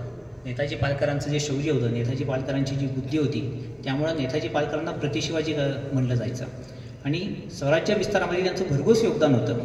जावळीचा हल्ला असेल, औरंगजेबाच्या अफजल खानाच्या विरुद्ध झालेली लढाई असेल, शिवाय कोकण प्रांतामध्ये जे इंग्रज, सिद्धी यांच्या विरुद्ध काढलेल्या अनेक मोहिमा असतील, अशा अनेक मोहिमांमध्ये नेताजी पालकरांनी भरपूर मोठा पराक्रम गाजवला होता. शिवाजी महाराज हे जेव्हा पन्हाळ्याच्या वेढ्यामध्ये अडकले होते, तेव्हा पन्हाळ्याच्या वेढ्यातून शिवाजी महाराजांना सोडवण्यासाठी नेताजी पालकरांनी प्रयत्न केला होता, मात्र तो प्रयत्न काहीसा असफल झाला. आणि त्यामुळे शिवाजी महाराज थोडेसे नाखुश झाले होते. शिवाजी महाराजांनी नेताजी पालकरांना तेव्हा काहीसे कर्मरीत पद्धतीनं त्यांना शिवाजी महाराजांच्या आणि नेताजी पालकरांना त्यांनी पत्र पाठवलं होतं. आणि त्यामुळे असं म्हणतात की त्यामुळे नाराज होऊन नेताजी पालकर हे आदिलशाहीकडे निघून गेले होते. आदिलशाहीची चाकरी त्यांनी पत्करली होती. आता असं देखील म्हणतात की हा शिवाजी महाराजांनीच रचलेला एक डाव म्हणा किंवा शिवाजी महाराजांची ती एक नीती होती की आपल्या शत्रूच्या गोटातली माहिती आपल्याला कळण्यासाठी आपल्या सेनापतींनाच आपण तिकडे पाठवावं. त्यामुळे शिवाजी महाराजांनीच रचलेली ही एक प्रकारची नीती होती. नंतर पुरंदरचा तह झाला. शिवाजी महाराज आग्र्याला गेले, मिठाईच्या पेटाऱ्यातून पळाले. शिवाजी हातातून निसटून गेला, प्रतिशिवाजी हातातून निसटून जाऊ नये, ह्यामुळे औरंगजेबाने नेताजी पालकरांना कैद करण्याचं ठरवलं. दुर्दैवाने नेताजी पालकर कैद झाले. औरंगजेबाकडे नेताजी पालकरांना नेण्यात आलं. नेताजी पालकरांचा देखील अनन्वयित असा छळ करण्यात आला आणि त्यांच्यावरती हिंदू धर्मातून त्यांचं मुस्लिम धर्मामध्ये धर्मांतरण करण्यासाठी त्यांच्यावरती अनन्वयित असा छळ करण्यात आला आणि अखेर नेताजी पालकरांचं धर्मांतरण करण्यात आलं. मोहम्मद कुली खान हे नेताजी पालकरांना नवीन नाव देण्यात आलं. काबूल कंदहारची जी मुघलांची जी सीमा आहे त्या सीमारेषेवरती नेताजी पालकरांना धाडण्यात आलं, जेणेकरून हा नेताजी जो आहे तो परत शिवाजीकडे जाऊ नये. आपल्या सह्याद्रीच्या दऱ्याखोऱ्यामध्ये गनिमी कावा युद्धनीतीमध्ये निपुण असणारे नेताजी पालकर याला काबूल कंदहारच्या त्या वाळवंटामध्ये तब्बल आयुष्यातली 7-8 वर्षे ते तिथे राहिले. नंतर मुघलांचा जो एक सरदार होता त्याचं नाव होतं दिलेर खान. या दिलेर खानाला औरंगजेबाने शिवाजी महाराजांच्या विरोधात पाठवलं होतं आणि या दिलेर खानाला मदतनीस म्हणून स्वतः औरंगजेबाने मोहम्मद कुली खान म्हणजे नेताजी पालकरांना परत तिकडनं बोलवून घेतलं आणि दक्षिणेकडे म्हणजे आपल्या दख्खनला त्यांना पाठवण्यात आलं. मात्र ह्या मोहिमेमध्ये मोहम्मद कुली खान म्हणजे नेताजी पालकरांना सटकण्याची संधी मिळाली. नेताजी पालकर तिथनं सटकले, रायगडावरती येऊन शिवाजी महाराजांना भेटले आणि शिवाजी महाराजांनी त्यांचं पुन्हा विधिवत त्यांचा हिंदू धर्मामध्ये त्यांचा समावेश करून घेतला होता. मित्रांनो, शिवाजी महाराजांच्या आयुष्यातली शेवटची लढाई म्हणता येईल की त्यांनी जालना शहरावरती हल्ला केला होता. म्हणजे आत्ताचा जो मराठवाडा प्रांत आहे या मराठवाडा प्रांतामध्ये शिवाजी महाराजांचा आपल्या स्वराज्याचा विस्तार झाला. स्वराज्याने तिथे जालना शहराची लूट केली होती. स्वराज्याचा जो काही हल्ला आहे तो जालना शहरावरती जाणार होता. मराठवाडा हा प्रांत शिवाजी महाराजांना काबीज करायचा होता. त्यामुळे नांदेड या ठिकाणी तिथली बातमी काढण्यासाठी तिथली हेरगिरी करण्यासाठी शिवाजी महाराजांनी नेताजी पालकरांनाच तिकडं नियुक्त केलं होतं. आणि मात्र दुर्दैवाने वृद्धापकाळाने नेताजी पालकरांचा तिथं मृत्यू झाला आणि नांदेडच्या जवळ तामसा नावाचं गाव आहे नांदेड शहराजवळ. आणि या तामसा या गावी नेताजी पालकरांची आत्ता तुम्ही जे फोटोमध्ये बघता की नेताजी पालकरांची समाधी तामसा या गावामध्ये आहे. आजूबाजूला पूर्ण काटेरी वनस्पती आहे. तामसा ह्या गावाच्या बाजूने एक नदी वाहते. त्या नदीच्या पलीकडे ती समाधी आहे. जायला रस्ता देखील नाही, पाण्यातून जावं लागतं, चिखल तुडवत जावं लागतं. अशा पद्धतीची ही समाधी आहे. आणि जोपर्यंत ही समाधी नेताजी पालकरांची आहे ही या तामसा नावाच्या लोकांना माहिती नव्हतं, तेव्हा तिथं ज्या व्यक्तीच्या शेतजमिनीमध्ये ती समाधी आहे तो व्यक्ती तिथं आपली गुरं चरायला सोडत होता. नंतर जेव्हा ह्या समाधीची स्थाननिश्चिती झाली तेव्हा आता तिथे थोडंफार डागडुजीकरण करून साफसफाई वगैरे करून ही समाधी आता उघडकीस तरी आली. थोडासा तिथे एक छोटासा नावाचा बोर्ड वगैरे तिथे लावलेला आहे. तर आपल्या महाराष्ट्राचा एक टोक आपल्या पुणे जिल्ह्यापासून थोडं लांब असलेल्या नांदेड शहराच्या जवळ तामसा नावाच्या गावामध्ये असणारी स्वराज्याचे प्रथम सेनापती एक धुरंधर व्यक्तिमत्व नेताजी पालकर यांची समाधी तुम्ही अवश्य बघावी हीच विनंती. मित्रांनो, नेताजी पालकरांनंतर सेनापती पदाची धुरा आपल्या हातामध्ये घेतली प्रतापराव गुजर यांनी. प्रतापराव यांचं मूळ नाव होतं कुर्तोजी. प्रतापराव हे शिवाजी महाराजांनी त्यांना बहाल केलेलं पद होतं. प्रतापराव गुजर म्हणजे कुर्तोजी गुजर हे स्वराज्याचे पुढचे सेनानी बनले. सेनापती पदावर येण्याच्या आधी देखील प्रतापराव गुजरांनी विविध युद्धामध्ये त्यांनी सहभाग घेतला होता. विविध युद्धामध्ये त्यांनी शौर्य गाजवलं होतं. मित्रांनो, इथे खास करून आपल्याला साल्हेर किल्ल्याच्या वायथ्याला घडलेलं मुघलांच्या विरोधात मराठ्यांचं झालेलं युद्धाची इथं आपल्याला आठवण करून द्यावीशी वाटेल. आपण म्हणतो की मराठ्यांची जी युद्धनीती होती ती गनिमी कावा पद्धतीची होती. तर गनिमी कावा म्हणजे काय, तर कमीत कमी संख्याबळाचा वापर करून शत्रूची जास्तीत जास्त संख्या आहे त्याला पराभूत करणं, पण त्याच्यासाठी आजूबाजूच्या भौगोलिक परिस्थितीचा फायदा करून घेणं म्हणजे आपण एक ढवळमानाने गनिमी कावा ह्या युद्धनीतीची अशी आपण एक व्याख्या सांगू शकतो. मात्र साल्हेर किल्ल्याच्या पायथ्याला जो प्रचंड मोठा भूप्रदेश आहे आणि तो सपाटीचा आहे म्हणजे तिथं प्रचंड मोठा असं पठार आहे. आणि या पठारावरती म्हणजे गनिमी कावा युद्धनीती नसलेले हे युद्ध मराठी खेळले आणि या मराठ्यांनी ह्या युद्धामध्ये विजय प्राप्त केला होता. म्हणजे मराठी फक्त लपून छपूनच हल्ला करतात किंवा आपण म्हणतो ना पहाड का चुहा किंवा रात्रीच्या वेळी हल्ला करणार पडून जाणार असे मराठी नव्हते. मराठे हे गनिमी काव्यामध्ये देखील निपुण होते आणि मराठे हे जे काही पारंपरिक जी युद्धनीती आहे त्याच्यामध्ये देखील निपुण होते. आणि त्याचं उदाहरण म्हणजे हे साल्हेरचं युद्ध. आणि या साल्हेरच्या युद्धाचं नेतृत्व स्वतः प्रतापराव गुजर करत होते. मुघलांची प्रचंड मोठी सेना होती, त्याच्या विरोधात मराठ्यांचं देखील संख्याबळ जास्त होतं. मात्र समोरासमोर झालेल्या प्रकारचं हे एक युद्ध होतं आणि ह्या युद्धामध्ये प्रतापराव गुजरांनी मुघलांना पराभूत केलं होतं. मित्रांनो, आदिलशाहीचा एक सरदार होता बेहलोल खान. या बेहलोल खानाने आपल्या स्वराज्यावरती अनेक वेळा चाल करून आला होता. त्यामुळे जेव्हा बेहलोल खान स्वराज्यावरती चाल करून आला होता तेव्हा शिवाजी महाराजांनी प्रतापराव गुजरांना पत्र लिहिलं होतं की या बेहलोल खानाला तुम्ही कायमचा बिमोड करा. बेहलोल खाना एका नेसरी नावाचं एक गाव आहे आपल्या कोल्हापूर जिल्ह्यामध्ये. त्या नेसरीच्या एका टेकडीवरती बेहलोल खानाचं जे सैन्य होतं ते सैन्य तिथे थांबले. सैन्याचा दल तिथे होता आणि त्या सैन्याला संपूर्ण चहूबाजूनी प्रतापराव गुजर म्हणजे आपल्या मराठ्याच्या सेनानी घेरलं होतं. त्यांची रसद तोडली गेली, त्यांचा पाण्याचा स्रोत तोडण्यात आला, सगळं काही करण्यात आलं. त्यांचे सैन्याचे हाल व्हायला लागले, भुकेनी त्यांचे अक्षरशः हाल व्हावे लागले. त्यामुळे बेहलोल खानाने प्रतापराव गुजरांकडे क्षमा याचना केली आणि प्रतापराव गुजरांनी देखील बेहलोल खानाला क्षमा करून त्यांना परत पाठवून दिलं. त्याच्याकडे काही दह खंडणी वगैरे वसूल केली, मात्र त्याला परत पाठवलं. मात्र ही बातमी कळल्यानंतर शिवाजी महाराज क्रोधित झाले. बेहलोल खानास मारावे बुडवावे असा आदेश असताना सला काय निमित्त केला. तुम्ही असं काय घडले की बेहलोल खानाला तुम्ही सोडून दिलं? हातात आलेला बेहलोल खान तुम्ही का सोडून दिला? बेहलोल खानाला मारा, बुडवा हाच तुम्हाला आदेश होता. सेनापती असून देखील तुम्ही शिपाईगिरी केलीत. असे पडखर शब्द साक्षात शिवाजी महाराजांनी प्रतापराव गुजरांना सुनावले होते. शिवाजी महाराजांचं हे पत्र जेव्हा प्रतापराव गुजरांच्या हातामध्ये सापडलं तेव्हा प्रतापराव गुजरांच्या सोबत 6 व्यक्ती होते. 6 त्यांचे सेनानी, त्यांचे सहकारी त्यांच्यासोबत होते. प्रतापराव गुजरांच्या मनाला खूप वाईट वाटलं आणि केवळ त्या 6 सेनानींना सोबत घेऊन प्रतापराव गुजरांनी या बेहलोल खानाच्या तळावरती हल्ला केला. बेहलोल खानाचं हजारोमध्ये सैन्य होतं. प्रतापराव गुजरांच्या सोबत केवळ 6 जण, एकूण 7च जण होते. त्यांचा काही निभाव राहणार आणि त्या 7 जणांचा तिथं त्या युद्धामध्ये वीरमरण आलं. आणि या नेसरी ह्या गावामध्ये या 7ही जणांचं, बेहलोल खानाच्या समवेत ह्या 7ही जणांचं संयुक्त असं एक समाधी स्मारक तिथे उभारलेलं आहे. म्यानात उसळे तलवारीची पात, वेडात मराठी वीर दौडले सात, हे गीत तुम्ही ऐकलं असेल. त्या गाण्याच्या मागची ही खरी कथा आहे. तर कोल्हापूर जिल्ह्यामध्ये असणाऱ्या नेसरी गावामध्ये असणाऱ्या या प्रतापराव गुजरांच्या समाधी स्मारकाचं देखील तुम्ही दर्शन घेऊ शकता. इथून जवळच सामानगड नावाचा किल्ला आहे. त्या किल्ल्यावर देखील वरपर्यंत जाण्यासाठी उत्तम गाडी रस्ता आहे. तर नेसरीला कधी तुम्ही गेलात तर या समाधी स्मारकाच्या सोबतच तुम्ही सामानगड किल्ला देखील तुम्ही बघू शकता.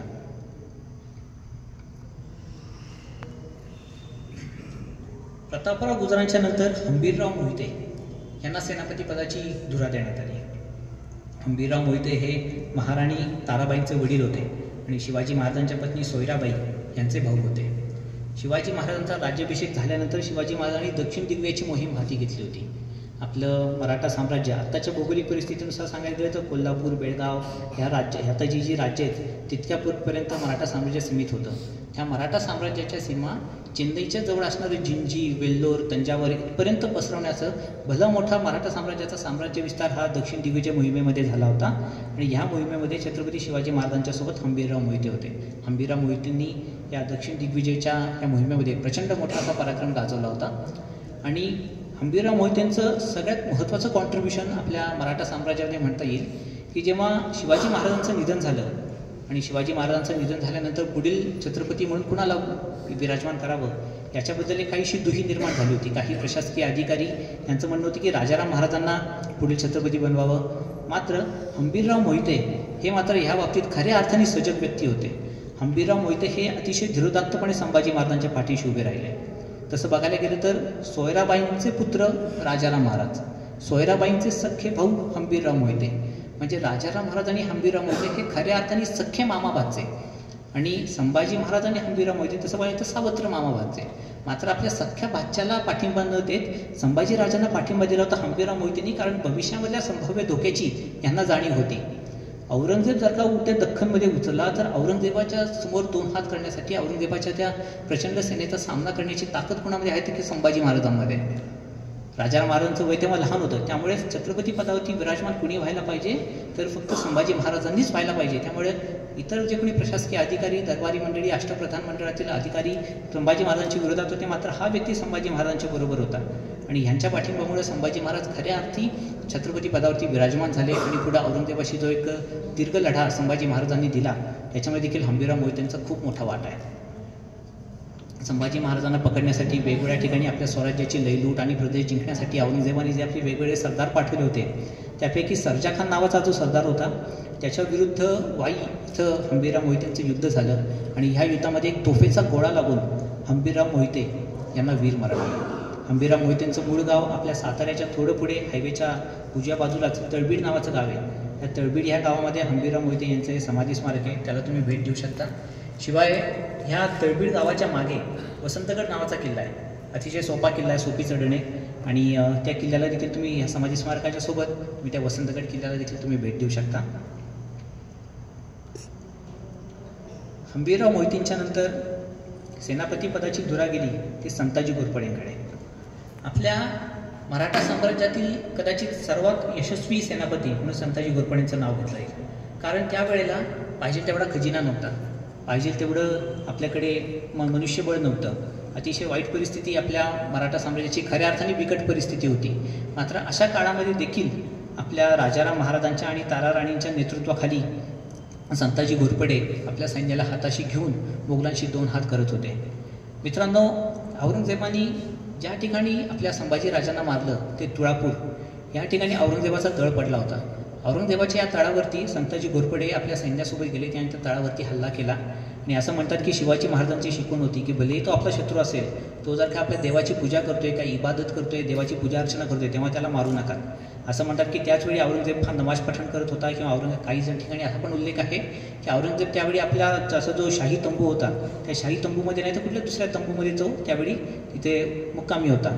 त्यामुळे औरंगजेब तिथं वाचला, नाहीतर संताजी घोरपडेंनी तिथंच औरंगजेबाला मारलं असतं. पण औरंगजेबाच्या तंबूच्या वरती जे सोन्याचे कळस होते, ते सोन्याचे कळस संताजी घोरपडेंनी छाटून दिले होते. एका दृष्टीने औरंगजेबाचं नाक कापल्यासारखी ही घटना आहे की एवढ्या मोठ्या ती औरंगजेबाची जी काही छावणी आहे, त्या छावणीच्या मधोमध असणारा तो औरंगजेबाचा शाही तंबू, त्याचा जो शामियाना, तिथपर्यंत मराठा सैन्य येतं, कुणाला काहीही भनत न लागता, आणि त्याच्या तंबूच्या वरती जे काही सोन्याचे कळस आहेत ते आपण छाटून घेऊन जातो. औरंगजेबाचं सुदैव की त्या दिवशी तो वाचला, नाहीतर संताजी घोरपडेंनी कदाचित तिथं देखील त्याला मारलं असतं. मात्र औरंगजेबाचं तिथं तो वाचला. मात्र संताजी घोरपडेंनी हा एक अशक्यप्राय असा वाटणारा पराक्रम हा करून दाखवला होता. नंतरच्या काळामध्ये संताजी घोरपडे आणि राजाराम महाराज यांच्यामध्ये काहीतरी मतभेद वगैरे निर्माण झाले होते, आणि त्या अंतर्गत मतभेदामुळंच संताजी घोरपडे हे मुघलांच्या हाती सापडले आणि संताजी घोरपडेंना मारून टाकण्यात आलं. आणि संताजी घोरपडेंचं जे मूळ गाव आहे कुरुंदवाड, या कुरुंदवाड ह्या गावी संताजी घोरपडे यांच्यावरती अंत्यसंस्कार करण्यात आले. आणि कुरुंदवाड ह्या गावी जी नदी आहे, त्या नदीच्या काठावरती असणारे हे संताजी घोरपडेंचं समाधी स्मारक तुम्ही बघू शकता. मित्रांनो, तुम्ही नृसिंहवाडीला बऱ्याचदा गेला असाल, नरसोबाची वाडी जे दत्ताचं ठिकाण आहे, त्या दत्ताच्या ठाण्यापासून एक 4-5 किलोमीटर पुढेच कुरुंदवाड गाव आहे. जेव्हा तुम्ही नरसिंहवाडीला जाल तर कुरुंदवाडला जाऊन देखील तुम्ही संताजी घोरपडे यांच्या या समाधी स्मारकाचं दर्शन घेऊ शकता. आणि जाता जाता एक वेगळी एक अतिशय थोडी वेगळी माहिती सांगतो की या समाधीस्थळाच्या मागे ही जी एक छोटीशी चौकट आपल्याला दिसते, मागे हे एक तटबंदीसारखं म्हणजे एक मंदिर आहे, त्या मंदिराला बांधलेली ती एक म्हणजे आत्ताच्या काळातलं बांधकाम आहे, तटबंदी आहे.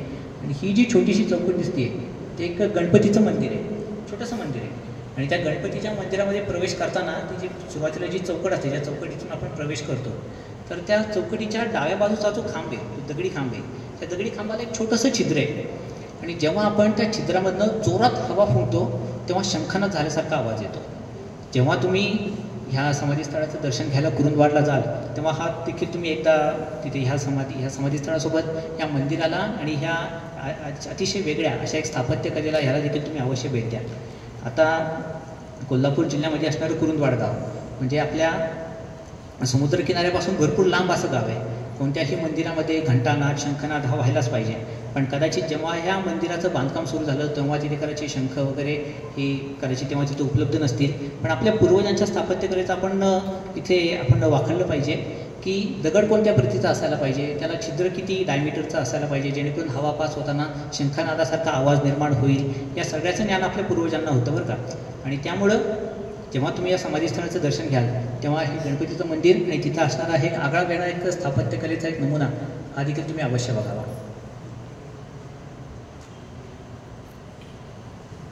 संताजी घोरपडेनंतर धनाजीराव जाधव यांच्याकडे सेनापतीपदाची धुरा आली. धनाजीराव जाधव आणि संताजी घोरपडे हे आधी देखील एकत्र काम करत होते. संताजी धनाजी हे एकत्र मुघल सैन्यावरती त्यांनी खऱ्या अर्थाने मानसिक हानी म्हणता येईल की मानसिक हानी या दोघांनी केली. कारण की संभाजी महाराजांच्या मृत्यूनंतर, राजाराम महाराजांच्या मृत्यूनंतर जे मुघल सैन्याला वाटत होतं की आता तरी मराठी आपल्या ताब्यात येतील, पण नाही, मुघलांचं जे मानसिक खच्चीकरण करण्याचं काम हे संताजी आणि धनाजी यांनी केलं होतं. संताजीराव घोरपडे आणि धनाजीराव जाधव यांनी खऱ्या अर्थाने मुघल सेनेचं मानसिक खच्चीकरण करण्याचं काम यांनी केलं. छत्रपती राजाराम महाराज आणि ताराबाई यांच्या नेतृत्वामध्ये धनाजीराव जाधवांनी मुघलांच्या विरुद्ध प्रचंड मोठा लढा दिला. अखेर औरंगजेब मेल्यानंतर जेव्हा शाहू महाराजांना जेव्हा परत सोडण्यात आलं त्यावेळी जो एक वारसा हक्काबद्दल जो एक प्रसंग निर्माण झाला होता की छत्रपती पदाची धुरा आता कुणाकडे द्यावी, ताराराणींनी ती धुरा सांभाळावी का शाहू महाराजांकडे द्यायला पाहिजे, याच्याबद्दल जो एक वाद निर्माण झाला होता. तेव्हा मराठा साम्राज्याचे 2 गट पडले आणि त्यामध्ये शाहू महाराजांच्या गटामध्ये धनाजीराव जाधव हे समाविष्ट झाले होते. आणि त्यामुळे शाहू राजांचं संख्याबळ, शाहू राजांची ताकदी बऱ्यापैकी वाढली होती. तसेच बाजीराव पेशव्यांचे वडील बाळाजी विश्वनाथ भट यांचं मूळ गाव कोकणामध्ये असणारं श्रीवर्धनमधून जेव्हा बाळाजी विश्वनाथ भट हे पहिल्यांदा घाटमाथ्यावरती म्हणजे आपले सातारा वगैरे या भागामध्ये आले तेव्हा शाहू महाराजांची त्यांची ओळख करून देणं, शाहू महाराजांच्या पदरी त्यांना रुजू करणं, ह्याच्यासाठी देखील बाळाजी विश्वनाथ भट यांना धनाजीराव जाधवांनी प्रचंड सहकार्य वगैरे केलं होतं. आणि ह्या धनाजीराव जाधवांचं वृद्धापकाळाने निधन झालं आणि आपल्या कोल्हापूर जिल्ह्यामध्ये असणाऱ्या पेठ वडगाव या शहराच्या मध्यभागी धनाजीराव जाधव आणि त्यांच्या पत्नी गोपिकाबाई यांचं देखील बाजूलाच इथे समाधी स्मारक आहे. शहराच्या मधोमधच आहे, त्याला देखील तुम्ही अवश्य भेट देऊ शकता. मित्रांनो, शिवाजी महाराजांनी जेव्हा सुरुवातीला स्वराज्य स्थापनेचं कार्य हाती घेतलं होतं त्यावेळी शिवाजी महाराजांकडे भलेही संख्याबळ कमी असेल, मात्र कान्होजी जेधेंसारखे एक मातब्बर, विश्वासू आणि अनुभवी व्यक्ती शिवाजी महाराजांच्या सोबत होते. कान्होजी जेधे हे खरं तर शहाजी महाराजांच्या गोटातले, शहाजी महाराजांच्या ताब्यातले, शहाजी महाराजांच्या मर्जीतली एक खास व्यक्ती. मात्र स्वतः शहाजी राजांनीच कान्होजी जेधेंना पाठवलं होतं की शिवाजी राजांच्या मदतीला या. आपल्या 12 मावळ, आपण म्हणतो की ते 12 मावळ जे आहेत, या 12 मावळामधली विविध गावं, त्या गावचे पाटील, त्या गावचे वतनदार, त्या गावचे जे कोणी गाव नेते होते, या प्रत्येकाचं मतपरिवर्तन करून या प्रत्येकाला शिवाजी महाराजांच्या उदात्त कार्याचं महत्त्व समजून सांगून त्यांना शिवाजी महाराजांच्या सोबत जोडण्याचं अतिशय महत्त्वाचं काम हे कान्होजी जेधेंनी केलं होतं. तसेच अफजल खानची जेव्हा स्वराज्यावरती झाली होती त्यावेळी अफजल खानाने जे कोणी मराठा सरदार होते त्या प्रत्येकाला एक धमकीवजा पत्र पाठवलं होतं की तुम्ही शिवाजीची साथ सोडून आम्हाला सामील व्हा. जर तुम्ही असं नाही केलं तर शिवाजी तर माझ्या हातून आता त्याचं काही बरं वाईट होणार आहे. शिवाजी गेल्यानंतर तुमच्या देखील कुटुंबावरून आम्ही राख रांगोळी करून टाकू, तुमच्या देखील कुटुंबावरून आम्ही नांगर फिरवू. अशी पत्र अनेक मराठा सरदारांना पाठवण्यात आली होती. मात्र ही अनेक मराठे सरदार कान्होजी जेधेंच्या शब्दाखातीर शिवाजी महाराजांच्या सोबत उभी राहिली. काही 1-2 अशी उदाहरणं आहेत जी अफजल खानाकडे जाऊन मिळाली, तो भाग आता जाऊ दे. पण अशा अनेक मराठा सरदारांची मोट जमा करून आपल्या वतनावरती पाणी सोडून शिवाजी महाराजांच्या सोबत ह्या सर्वांना उभं करण्याचं महत्त्वाचं काम हे कान्होजी जेधेंनी केलं होतं. आणि आपल्या पुणे जिल्ह्यामध्ये भोरच्या पुढे आंबवडे नावाचं गाव आहे. आंबवडे या गावी कान्होजी जेधेंची समाधी आहे. आता ही जी तुम्हाला ही जी छोटीखानी मंदिरं दिसत आहेत त्यापैकी हे जे त्यासगळ्यात मोठ्या आकाराचं जे मंदिर आहे हे कान्होजी जेधेंची समाधी आहे. त्या समाधीच्या ठिकाणी हा जो एक दगडी चौथरा किंवा दगडी गोल आपण म्हणू शकतो, त्याच्या खाली कान्होजी जेधेंच्या अस्थिकलश तिथे ठेवलेले आहेत. आणि या आंबवडे गावापासून केवळ 5-6 किलोमीटर अंतरावरती कारी नावाचं एक गाव आहे. या कारी गाव म्हणजे कान्होजी जेधेंचं मूळ गाव. या कारी गावामध्ये हा कान्होजी जेधेंचा वाडा, आता नूतनीकरण झालं त्या वाड्याचं. ह्या वाड्यामध्ये अजूनही कान्होजी जेधेंचे वंशज जे आहेत ते अजूनही त्या वाड्यामध्ये राहतात. त्या वाड्याला तुम्ही भेट देऊ शकता. या वाड्यामध्ये तुम्हाला शिवकालीन 2-3 तलवारी बघायला मिळतील. शिवकालीन जाळीदार चिलखत देखील तुम्हाला ह्या वाड्यामध्ये बघायला मिळेल. तर या आंबवडे गावाला भेट दिल्यानंतर या कारी गावाला देखील तुम्ही अवश्य भेट द्या. मित्रांनो, जिवाजी महाले होते जिवाजी म्हणून वाचले शिवाजी, ही म्हण, हे वाक्य तुम्ही आतापर्यंत ऐकलं असेल. जेव्हा अफजल खान भेटीचा प्रसंग जेव्हा आला तेव्हा एक बिकट अशी परिस्थिती निर्माण झाली होती की अफजल खानाचे जे अंगरक्षक होते, तर या भेटीच्या वेळेला शिवाजी महाराजांनी अफजल खान यांनी काही नियम आपापसामध्ये ठरवले होते की तुम्ही सोबत केवळ 11 अंगरक्षक घेऊन जायचे, पूर्णपणे निशस्त्र जायचं. शिवाजी महाराजांना माहिती आहे की अफजल खान हा दगाफटका करणार आहे, त्यामुळे शिवाजी महाराज वाघनख, बिचवा वगैरे अशी छुपी शस्त्र सोबत घेऊन गेले होते. मात्र 11 अंगरक्षकांपैकी खानाच्या अंगरक्षकामध्ये सय्यद बंडा होता आणि महाराजांच्या अंगरक्षकामध्ये जिवाजी महाले होते. तर जेव्हा अफजल खान शिवाजी महाराज हा भेटीचा प्रसंग झाला, शिवाजी महाराजांनी अफजल खानाचा कोथळा बाहेर काढला, त्यावेळेला शिवाजी महाराजांवरती हा जिवा महाल हल्ला करायला आला होता. आणि तेव्हा या उत्तम प्रसंगावधान साधून जिवाजी महालाला योग्य वेळी त्याचा हात कलम करण्याचं काम हे जिवाजी महाले यांनी केलं होतं. आता तुम्ही बऱ्याचशा चित्रपटांमध्ये, मालिकामध्ये हा प्रसंग बघितला असेल. मात्र प्रत्यक्षात असं घडलं होतं की 4 वार जिवाजी महाले यांनी केले होते. हे 4ही वार सय्यद बंडाने केले होते आणि हे 4ही वार जिवाजी महाले यांनी झेलले, महाराजांना सुखरूप ठेवलं. आणि जेव्हा 4था जो वार सय्यद बंडा करणार होत्या त्या 4थ्या वाराच्या वेळेला त्याचा हात कलम केला होता जिवाजी महालेने. आता आपण जे चित्रपटामध्ये वगैरे बघतो की तिकडनं सय्यद बंडा पळत आला, इकडनं जिवाजी महाले आले आणि हात कलम केला, प्रत्यक्षात तसं न घडतं त्यांच्यामध्ये देखील एक थोडीशी एक द्वंद्वयुद्ध तिथं झालं होतं. त्यांच्यामध्ये 4 वार घडले होते असे कागदपत्रीमध्ये ह्याचा उल्लेख आहे. आणि या आंबवडे गावामध्येच कान्होजी जेधेंची जी समाधी आहे त्या समाधीच्या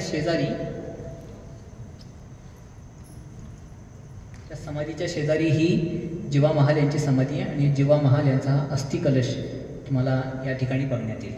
तर या आंबवडे गावामध्ये गेल्यावरती जिवा महाल, कान्होजी जेधे, शिवाय जवळच असलेलं कारी हे गाव, तिथं असणाऱ्या कान्होजी जेधेंचा वाडा, तिथं असणारे त्यांचे पुरातन शस्त्रास्त्र, चिलखत, ही एक छोटीशी 1 दिवसीय सहल तुम्ही आयोजित करू शकता. तानाजी मालुसरे यांचं नाव आणि त्यांचं कर्तृत्व माहिती नाही असा व्यक्ती इतर जर कोणी नसेल तानाजी मालुसरेंच्या ह्या कामावरती आता अनेक चित्रपट, कथा, कादंबऱ्या वगैरे येऊन गेलेत. चित्रपटामध्ये दाखवलेला इतिहास हा पूर्णपणे सत्य असतोच असं नाही, पण तानाजी मालुसरेंनी सिंहगडसारखा बळकट किल्ला शिवाजी महाराजांना जिंकून दिला होता, हा तर सत्य इतिहास आहे. शिवाजी महाराजांचे बालमित्र, शिवाजी महाराजांच्या अनेक छोट्या मोठ्या मोहिमांमध्ये तानाजी मालुसरे हे समाविष्ट होते. तानाजी मालुसरेंचं एक समाधी स्मारक आपल्याला सिंहगड किल्ल्यावर देखील बघायला मिळेल. तिथं तानाजी मालुसरेंचा मृत्यू झाला होता. तानाजी मालुसरेंचा जिथं मृत्यू झाल्यानंतर तानाजी मालुसरेंचं जे पार्थिव शरीर आहे ते मडे घाट या घाटमार्गाने उंबरठ या गावी नेण्यात आलं आणि तिथं त्यांच्यावरती अंत्यविधी करण्यात आले. आणि उंबरठ या गावी असणारं हे खाली असलेले तानाजी मालुसरेंचं तिथं देखील त्यांचं एक समाधी स्मारक आपल्याला बघता येईल. उंबरठ हे तानाजी मालुसरेंचं मूळ गाव नव्हतं. तानाजी मालुसरेंचं मूळ गाव होतं गोडवली.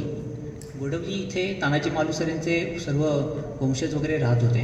असं म्हणतात की भाऊबंदकीच्या वादामधून तानाजी मालुसरेंचे जे वडील होते त्या वडिलांची हत्या करण्यात आली आणि त्यावेळी तानाजी मालुसरे आणि त्यांचे छोटे भाऊ सूर्याजी मालुसरे हे खूपच लहान होते आणि सूर्याजी मालुसरे आणि तानाजी मालुसरेंना घेऊन त्यांच्या ज्या आई आहेत त्या उंबरठ ह्या गावी आल्या. उंबरठ हे त्यांच्या मामाचं म्हणजे तानाजी मालुसरेंच्या आईच्या भावाचं गाव, ते आपल्या मामाच्या गावी आले आणि नंतर तिथं स्थायिक झाले.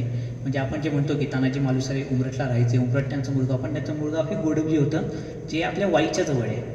आपल्या महाबळेश्वरला जाताना जे वाई लागतं तिथं गोडवली नावाचं गाव आहे, हे तानाजी मालुसरेंचं मूळगाव. मात्र त्यांचं समाधी स्मारक जे आहे ते तुम्ही उंबरठ आणि सिंहगड किल्ला या दोन ठिकाणी तुम्ही तानाजी मालुसरेंचं समाधी स्मारक बघू शकता. मित्रांनो, तानाजी मालुसरेंचे छोटे भाऊ सूर्याजी मालुसरे, उंबरठच्या जवळच केवळ 6-7 किलोमीटर अंतरावरती साखर नावाचं गाव आहे. या साखर गावामध्ये सूर्याजी मालुसरेंची समाधी आहे. मित्रांनो, सूर्याजी मालुसरेंचं कर्तृत्व म्हणजे अतिशय महत्त्वाचं काम त्यांनी केलं होतं सिंहगडाच्या युद्धामध्ये, की जेव्हा तानाजी मालुसरे धारातीर्थी पडले, सैन्याचं जे मनोबल होतं ते मनोबल पूर्णपणे खच्ची झालं होतं की आता तानाजीराव पडले, सुभेदार पडले, आता आपण युद्ध हरणार, सैन्य पाडायला लागलं होतं. अशा बिकट परिस्थितीमध्ये सैन्याला परत एकत्र आणणं, जिंकण्यासाठी युद्धासाठी प्रेरित करणं आणि ह्यावेळी युद्धाचं नेतृत्व आपल्या हातामध्ये सूर्याजी मालुसरेंनी घेतलं होतं. मित्रांनो, तुम्ही इतिहासामध्ये देखील जर का बघितलं तर अशी अनेक युद्ध तुम्हाला सापडतील की दोन राजसत्तांमध्ये युद्ध चालू आहे, एक राजसत्ता युद्ध जिंकत आलेली आहे, मात्र त्यांचा जो नेता आहे, जो लीडर आहे, जो राजा आहे किंवा जो तिथला सेनापती आहे, तो सेनापतीच धारातीर्थी पडला. त्यामुळे संपूर्ण सैन्याचं मनोबल कच्ची झालं, युद्धाचं पूर्ण पारडं फिरलं गेलं आणि होत्याचं नव्हतं झालं. जिंकणारे होते ते पराभूत झाले, जे पराभूत होणारे ते जिंकले. मित्रांनो, तसं काहीसं इथं देखील झालं असेल. अशाच प्रकारच्या एका युद्धाचं उदाहरण आपण देऊ शकतो की पानिपतची दुसरी लढाई. पानिपतची दुसरी लढाई मुघल बादशाह अकबर आणि हेमचंद्र विक्रमादित्य यांच्यामध्ये झाली होती. याच्यामध्ये हेमचंद्र विक्रमादित्य म्हणजे हेमू असं म्हणतात त्याला, तर हेमूचं जे सैन्य होतं ते युद्ध जिंकत आलं होतं. हेमू एका हत्तीच्या हौद्यामध्ये बसले होते आणि त्यांनी सर्व शिरस्त्राण वगैरे सर्व काही परिधान केलं होतं. मात्र नेमका एका तिरंदाजाचा तीर हा त्या शिरस्त्राणामधनं देखील जाऊन त्यांच्या डोळ्याला लागला. तो विषारी होता. हेमचंद्र विक्रमादित्य तिथे पडले, धारातीर्थी पडले आणि त्यामुळं त्यांच्या सैन्याचं मनोबल खच्ची झालं आणि अकबर पानिपतची दुसरी लढाई जिंकला. तसंच मित्रांनो, काहीसं इथं झालं असेल. आपला मोठा भाऊ धारातीर्थी पडलाय, मात्र ह्या व्यक्तीकडे शोक करण्याचा देखील वेळ नाहीये, कारण शिवाजी महाराजांना जिजाबाईंना दिलेला शब्द आपल्याला खरा करायचा. सिंहगडाची मोहीम फत्ते होणं जास्त महत्त्वाचं आहे. त्यामुळे मित्रांनो, सूर्याजी मालुसरेंनी त्या प्रसंगीचे प्रसंगावधान दाखवलं होतं. त्या प्रसंगावधानामुळे देखील आपण सिंहगड किल्ला जिंकला. जे काही सिंहगड किल्ल्याच्या विजयाचं श्रेय तानाजी मालुसरेंना जेवढं जातं तेवढंच सूर्याजी मालुसरेंना देखील जातं. कारण की खऱ्या अर्थाने आपण म्हणतो तसं आता आपण सोप्या भाषेत जर का सांगायचं झालं तर मॅच जिंकत आलं आणि शेवटच्या ओव्हरमध्येच ऑल आऊट झाले. कदाचित तसं काहीसं इथे झालं असतं. मात्र खऱ्या अर्थाने प्रसंगावधान दाखवून आपल्या सैन्याला पुन्हा एकदा जिंकण्यासाठी प्रेरित करून खऱ्या अर्थाने सिंहगडाची मोहीम, सिंहगड काबीज करणारे सूर्याजी मालुसरे होते आणि साखर या गावी त्यांचं समाधीस्थळ आहे. ह्या सिंहगडाच्या लढाईनंतर तानाजी मालुसरेंचा जो मुलगा होता रायबा मालुसरे यांना शिवाजी महाराजांनी कोल्हापूर जिल्ह्यामध्ये असणाऱ्या पारगड या किल्ल्याची किल्लेदारी दिली होती. रायबा मालुसरे यांचं वय तेव्हा कमी होतं, त्यामुळे रायबा मालुसरे यांना सुरुवातीच्या काळामध्ये मार्गदर्शन करण्याचं काम देखील सूर्याजी मालुसरेंनी केलं होतं.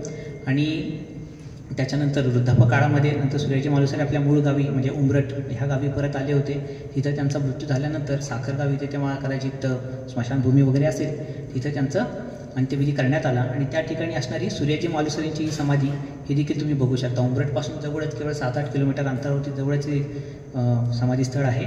तर तुम्ही या भागामध्ये गेलात तर साखरगाव, उंबरठ या दोन्ही ठिकाणाला तुम्ही भेट देऊ शकता.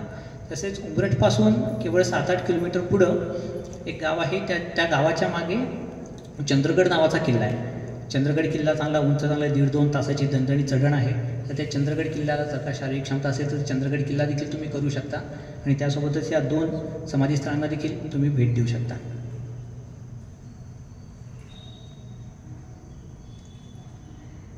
शिवाजी महाराजांनी जेव्हा स्वराज्य स्थापनेचा स्वराज्य स्थापना सुरू केली, तोरणा स्वराज्यामध्ये सामील झाला होता, राजगड स्वराज्यामध्ये सामील झाला होता, पुरंदरसारखा एक बलाढ्य किल्ला स्वराज्यामध्ये सामील झाला. त्यावेळी मग आदिलशाहीने शिवाजी महाराजांच्या कामाला जरा सिरियसली घ्यायला सुरुवात केली. त्यावेळी शिवाजी महाराजांना कुठेतरी आटोक्यात आणण्यासाठी आदिलशाहीने आपला एक सरदार पाठवला होता, ज्याचं नाव होतं फत्तेखान. या फत्तेखानाचा पुरंदरच्या जवळ असणाऱ्या बेलसर या ठिकाणी फत्तेखानाची छावणी पडली होती आणि ह्या ठिकाणी शिवाजी महाराजांचं सैन्य आणि फत्तेखानाचं म्हणजे आदिलशाहीचं सैन्य यांच्यामध्ये पहिली म्हणजे स्वराज्याची पहिली मोठी लढाई म्हणून आपण या बेलसरच्या पुरंदरच्या पायथ्याला झालेल्या बेलसरच्या युद्धाकडे आपण बघू शकतो. या बेलसरच्या युद्धामध्ये गोदाजी जगताप हे शिवाजी महाराजांच्या सोबत होते.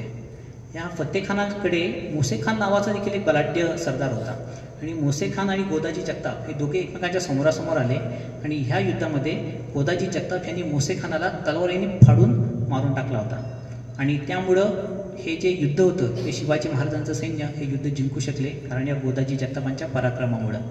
त्याच्यानंतर गोदाजी जगतापांचं नाव बऱ्याच वर्षांनी येतं शिवाजी महाराजांच्या मृत्यूनंतर. मगाशी जे सांगितलं की राजाराम महाराज हे रायगड किल्ल्यावरती स्थित होते. रायगड किल्ल्यावरनं राजाराम महाराज निघाले आणि जिंजीला गेले. जिंजीला जाऊन त्यांनी कारभार केला. तर राजाराम महाराज जेव्हा रायगड किल्ल्यावरनं निसटले होते तेव्हा रायगडाला जुल्फिकार खान नावाच्या मुघल सरदाराचा वेढा होता आणि तेव्हा या जुल्फिकार खानाला मदत म्हणून शहाबुद्दीन खान नावाचा एक मुघल सरदार तिथे जुल्फिकार खानाच्या मदतीला येत होता. तर रायगडाकडे जाणाऱ्या ज्या अनेक घाटवाट्या आहेत त्यामध्ये कावल्या बावल्या नावाची एक खिंड आहे. आता खिंड म्हणजे तुम्हाला माहिती असेल की 2 डोंगरांच्या मधनं जाणारा एक चिंचोळा मार्ग आहे. एकावेळी फार होता 4-5 किंवा फक्त कमी जरी हजारो संख्या असतील तर एकावेळी फक्त लिमिटेड लोक तिथं जाऊ शकतात. अशी कावल्या बावल्याची खिंड या रायगड किल्ल्याच्या जवळ आहे आणि या कावल्या बावल्याच्या खिंडीमध्ये गोदाजी जगताप, जिवाजी सरकले अशी एकूण फक्त 9 जण होते आणि या 9 जणांनी या हजारो जणांना थोपवून ठेवलं होतं. त्याच्यामुळं या जुल्फिकार खानाला शहाबुद्दीन खानाची मदत पोहोचू शकली नाही. त्यामुळं खिंड लढवणे, खिंडीमध्ये गाठणे खऱ्या अर्थाने गोदाजी जगतापांनी करून दाखवलं होतं की तिथल्या भौगोलिक परिस्थितीचा वापर करून केवळ 9 जणांनी त्या हजारो जणांना तिथं थोपवून ठेवलं होतं आणि त्याच्यामुळं जुल्फिकार खानाला योग्य ती मदत योग्य वेळी मिळू शकली नाही आणि राजाराम महाराजांना रायगडावरून निसटून जाण्याचा त्याला अतिशय उत्तम असा मार्ग त्यांचा मोकळा झाला. तर मित्रांनो, आपल्या या सासवड जे गाव आहे आपल्या पुणे जिल्ह्यामध्येच, या सासवड गावामध्ये जी कऱ्हा नदी वाहते, कऱ्हा आणि चंबळी ह्या 2 नद्यांचा संगम सासवड गावामध्ये आहे आणि ह्या संगमावरती संगमेश्वर नावाचं शंकराचं मंदिर आहे आणि या संगमेश्वर मंदिराच्या जवळच गोदाजी जगताप यांचं समाधी स्मारक आहे. ते देखील तुम्ही जेव्हा सासवडला जाल तेव्हा त्याचं अवश्य दर्शन घ्या. मित्रांनो, ह्या फत्तेखानाच्या युद्धामध्येच गोदाजी जगताप यांच्यासोबत बाजी पासलकर हे देखील एक सेनानी शिवाजी महाराजांच्या सोबत होते आणि दुर्दैवाने बाजी पासलकर यांना या युद्धामध्ये वीरमरण आलं होतं. यांची समाधी देखील सासवड या गावी आहे. मित्रांनो, शिवाजी महाराजांनी जेव्हा स्वराज्य स्थापनेचा हा प्रयत्न सुरू केला होता त्यावेळेला बाजी पासलकर आणि कान्होजी जेठे हे 2 खऱ्या अर्थाने अनुभवी आणि वयस्कर मंडळी ही शिवाजी महाराजांच्या सोबत होती आणि ह्यांचं मार्गदर्शन शिवाजी महाराजांना अतिशय बहुमूल्य मार्गदर्शन त्यांना मिळत होतं. त्यातल्या त्यात बाजी पासलकरांचा मृत्यू जरा लवकर झाला. याच फत्तेखान याच्या विरुद्ध लढताना याच बेलसरच्या छावणीमध्ये जे मराठी आणि फत्तेखान यांचं जे युद्ध झालं या युद्धामध्ये बाजी पासलकर यांना वीरमरण आलं आणि ह्या सासवड गावामध्ये बाजी पासलकरांचे देखील समाधी स्मारक आहे, त्याला देखील तुम्ही भेट देऊ शकता.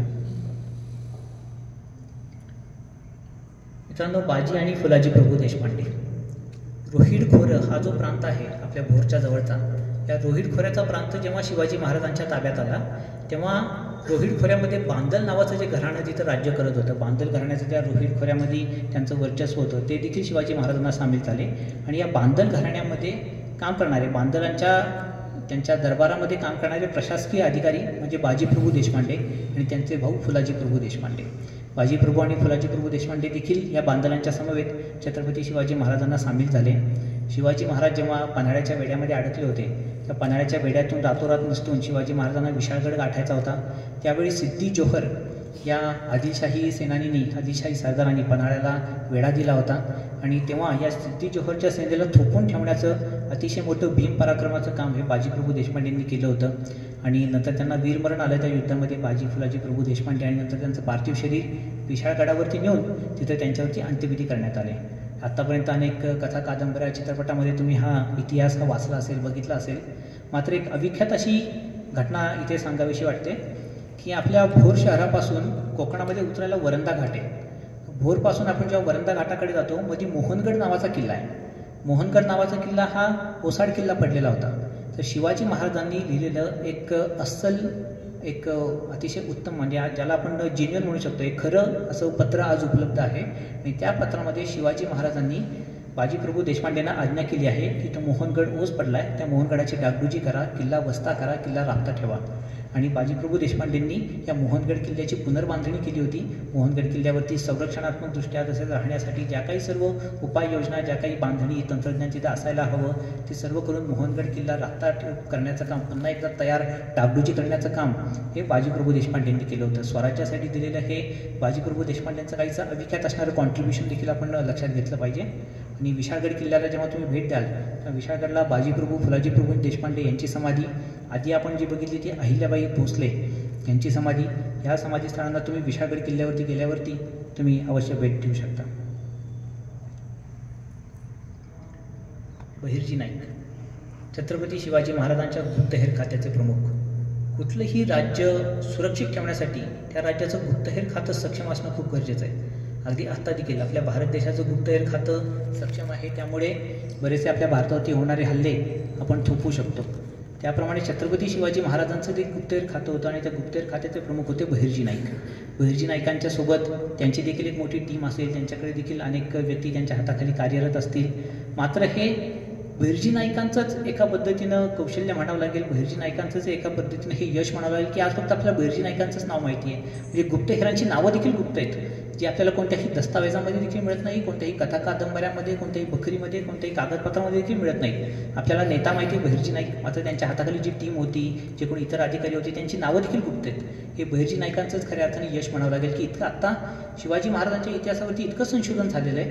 मात्र बहिर्जी नाईकांनी अजून एक दोन सोडले तर गुप्तहेर खात्यातल्या इतर व्यक्तींची नावं आपल्याला आता सापडत नाहीत. आणि बहिर्जी नाईकांचं खरं तर शिवाजी महाराजांच्या प्रत्येक मोहिमेमध्ये सर्वात जास्त योगदान कोणाचं असेल तर बहिर्जी नाईकांचं. म्हणजे ते अफजल खानाची लढाई असेल, सुरतेवरती झालेला हल्ला असेल, आग्र्यावरून शिवाजी महाराजांनी केलेलं पलायन असेल, अशा अनेक घटना असतील.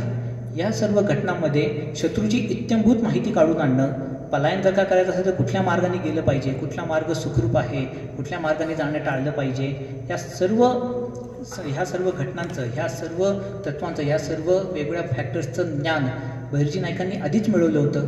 अनेक त्यांना बोलीभाषा येत होत्या, वेषांतर करण्यामध्ये ते पटाईत होते. आणि ह्या बहिर्जी नाईकांचं छत्रपती शिवाजी महाराजांच्या अनेक मोहिमांमध्ये अतिशय प्रचंड असं मोलाचं योगदान होतं. आपल्या सांगली जिल्ह्यामध्ये बाणूरगड नावाचा किल्ला आहे. त्या किल्ल्यावर देखील वरपर्यंत गाडी रस्ता आहे. त्या किल्ल्यावरती शंकराचं मंदिर आहे आणि शंकराच्या मंदिराच्या समोर बाणूरगड ह्या किल्ल्यावरती बहिर्जी नाईकांची समाधी आहे. या बाणूरगड किल्ल्याच्या पायथ्याला बहिर्जी नाईकांचं मूळ गाव आहे. त्या गावी ते राहायला होते. वृद्धापकाळाने त्यांचं निधन झाल्यावरती बाणूरगडावरती त्यांचा अंत्यविधी करून तिथे त्यांचं समाधी स्मारक उभारण्यात आलेलं आहे, ते आपण या फोटोमध्ये बघू शकता. आणि किल्ल्यावरती म्हणजे वरपर्यंत गाडी रस्ता आहे, त्यामुळे आपण त्या किल्ल्याला अवश्य भेट द्यावी. आणि त्यासोबतच आपल्या गुप्तहेर खात्याचे प्रमुख बहिर्जी नाईक यांच्या देखील समाधीस्थळाचं तुम्ही दर्शन तिथे घेऊ शकता.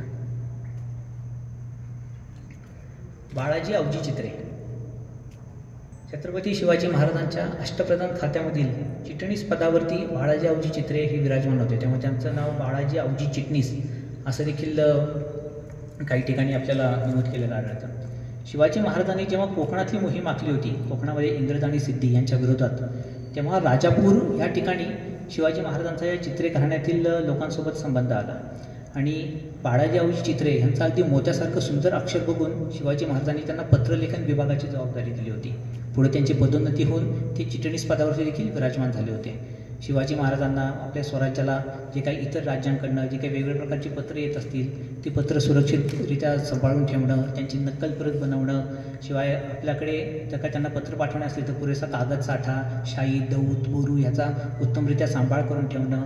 शिवाय आधीच्या काळी जे काही वातावरणातले जे बदल व्हायचे, त्यामुळे कागद खराब होण्याची शक्यता असायची, त्यामुळे ते सर्व सुखरूपरित्या सांभाळून ठेवणे अशी महत्त्वाची जबाबदारी, म्हणजे केवळ युद्धनीती नाही तर प्रशासकीय अधिकारी देखील कोणतेही राज्य चालवण्यासाठी महत्त्वाचे असतात. तर त्या प्रशासकीय अधिकाऱ्यांपैकी एक बाळाजी अवजी चित्रे होते. शिवाजी महाराजांच्या मृत्यूनंतर संभाजी महाराजांच्या विरोधात ज्या काही कुरघोडी चालू होत्या की काही प्रशासकीय अधिकारी हे संभाजी महाराजांना छत्रपती पदावरती नेमण्याच्या विरोधामध्ये होते. दुर्दैवाने त्यांच्यामध्ये बाळाजी आवजी चित्रे हे देखील होते. संभाजी महाराज हे जेव्हा पन्हाळगडावरती होते आणि इकडे रायगडावरती शिवाजी महाराजांचं निधन झालं होतं, तेव्हा पन्हाळगडाच्या किल्लेदाराला संभाजीराजांना अटक करावी अशा अर्थाचं पत्र बाळाजी आवजी चित्रे यांनी लिहिलं होतं. हे आपलं दुर्दैव म्हणावं लागेल. पण असं म्हणतात की त्याच्यानंतर बाळाजी आवजी चित्रे यांना देखील आपल्या ह्या कामाचा थोडं वाईट वाटलं त्यांना त्यामुळे त्यांनी अजून एक पत्र नंतर पन्हाळ्याच्या किल्लेदाराला लिहिलं की तुम्ही ही क्रिया करू नका. मात्र ते पत्र संभाजीराजांच्या हाती थोडं उशिरा पडलं आणि त्यामुळे संभाजी महाराज क्रोधित झाले होते आणि त्यांनी ह्या सर्व प्रशासकीय अधिकाऱ्यांना आपल्या रायगड जिल्ह्यामध्ये औंढा नावाचं गाव आहे, या औंढा नावाच्या गावी हत्तीच्या पायाखाली देऊन या सर्व प्रशासकीय अधिकाऱ्यांना मारलं होतं. आणि नंतर मग असं म्हणतात की संभाजी महाराजांच्या हातात ते पत्र नंतर आलं की जे बाळाजी आवजी चित्रेंनी जे दुसरं पत्र पन्हाळ्याच्या किल्लेदाराला लिहिलं होतं की तुम्ही ही क्रिया करू नका.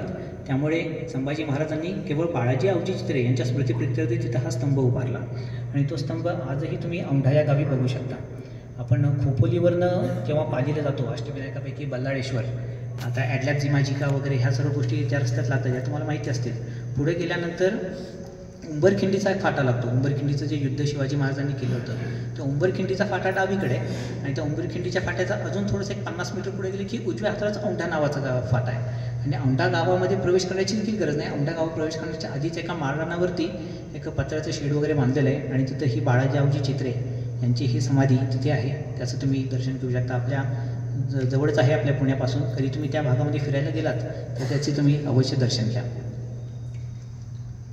चिमणाजी बापूजी देशपांडे हे शिवाजी महाराजांचे एक बालमित्र होते. तानाजी मालुसरेंनी सिंहगड किल्ला शिवाजी महाराजांना जिंकून दिला हा इतिहास आपल्या सर्वांना माहिती असेल.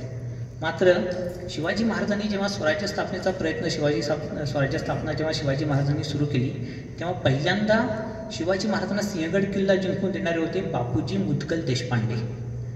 तर शिवाजी महाराजांनी तो सिंहगड किल्ला जिंकला होता. नंतर पुरंदरचा तह झाला, सिंहगड परत मुघलांना द्यावा लागला आणि तेव्हा सिंहगड किल्ला जिंकला होता तानाजी मालुसरेंनी. पण पहिल्यांदा सिंहगड किल्ला कोणी जिंकून दिला तर ते व्यक्ती होते बापूजी मुदगल देशपांडे. आणि या बापूजी मुदगल देशपांडे हे शहाजी महाराजांच्या वयाचे होते, शिवाजी महाराजांचे समकालीन होते. आणि या बापूजी मुदगल देशपांड्यांचा मुलगा म्हणजे हे चिमणाजी बापूजी देशपांडे म्हणजे शिवाजी महाराजांचे बालमित्र असे आपण म्हणू शकतो.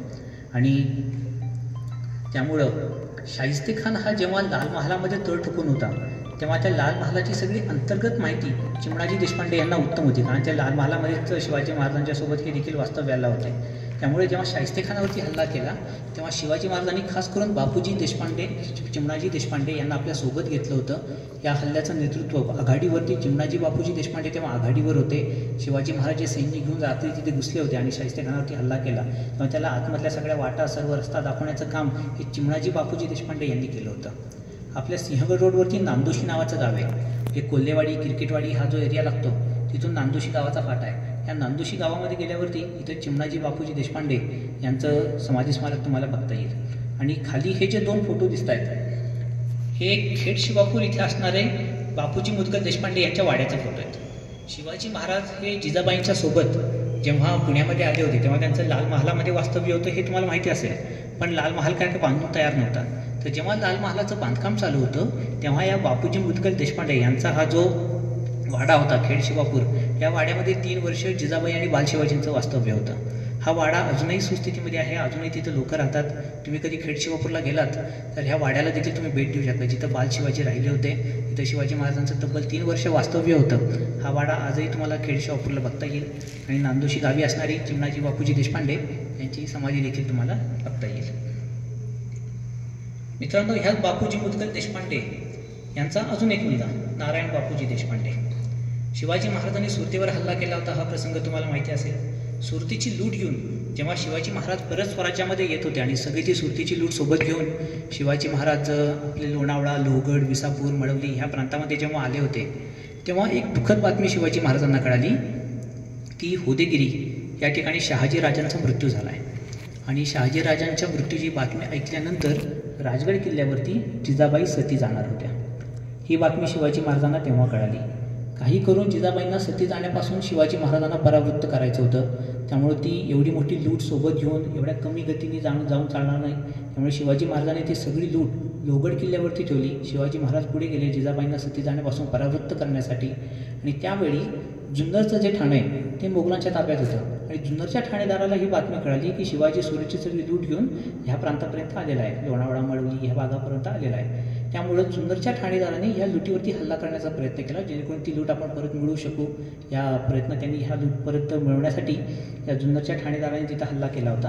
आणि शिवाजी महाराजांच्या सोबत जे कोणी व्यक्ती सुरतीच्या लुटीसाठी जे कोणी सोबत गेले होते त्यांनी काही राखीव सैन्य देखील तिथे ठेवलं होतं.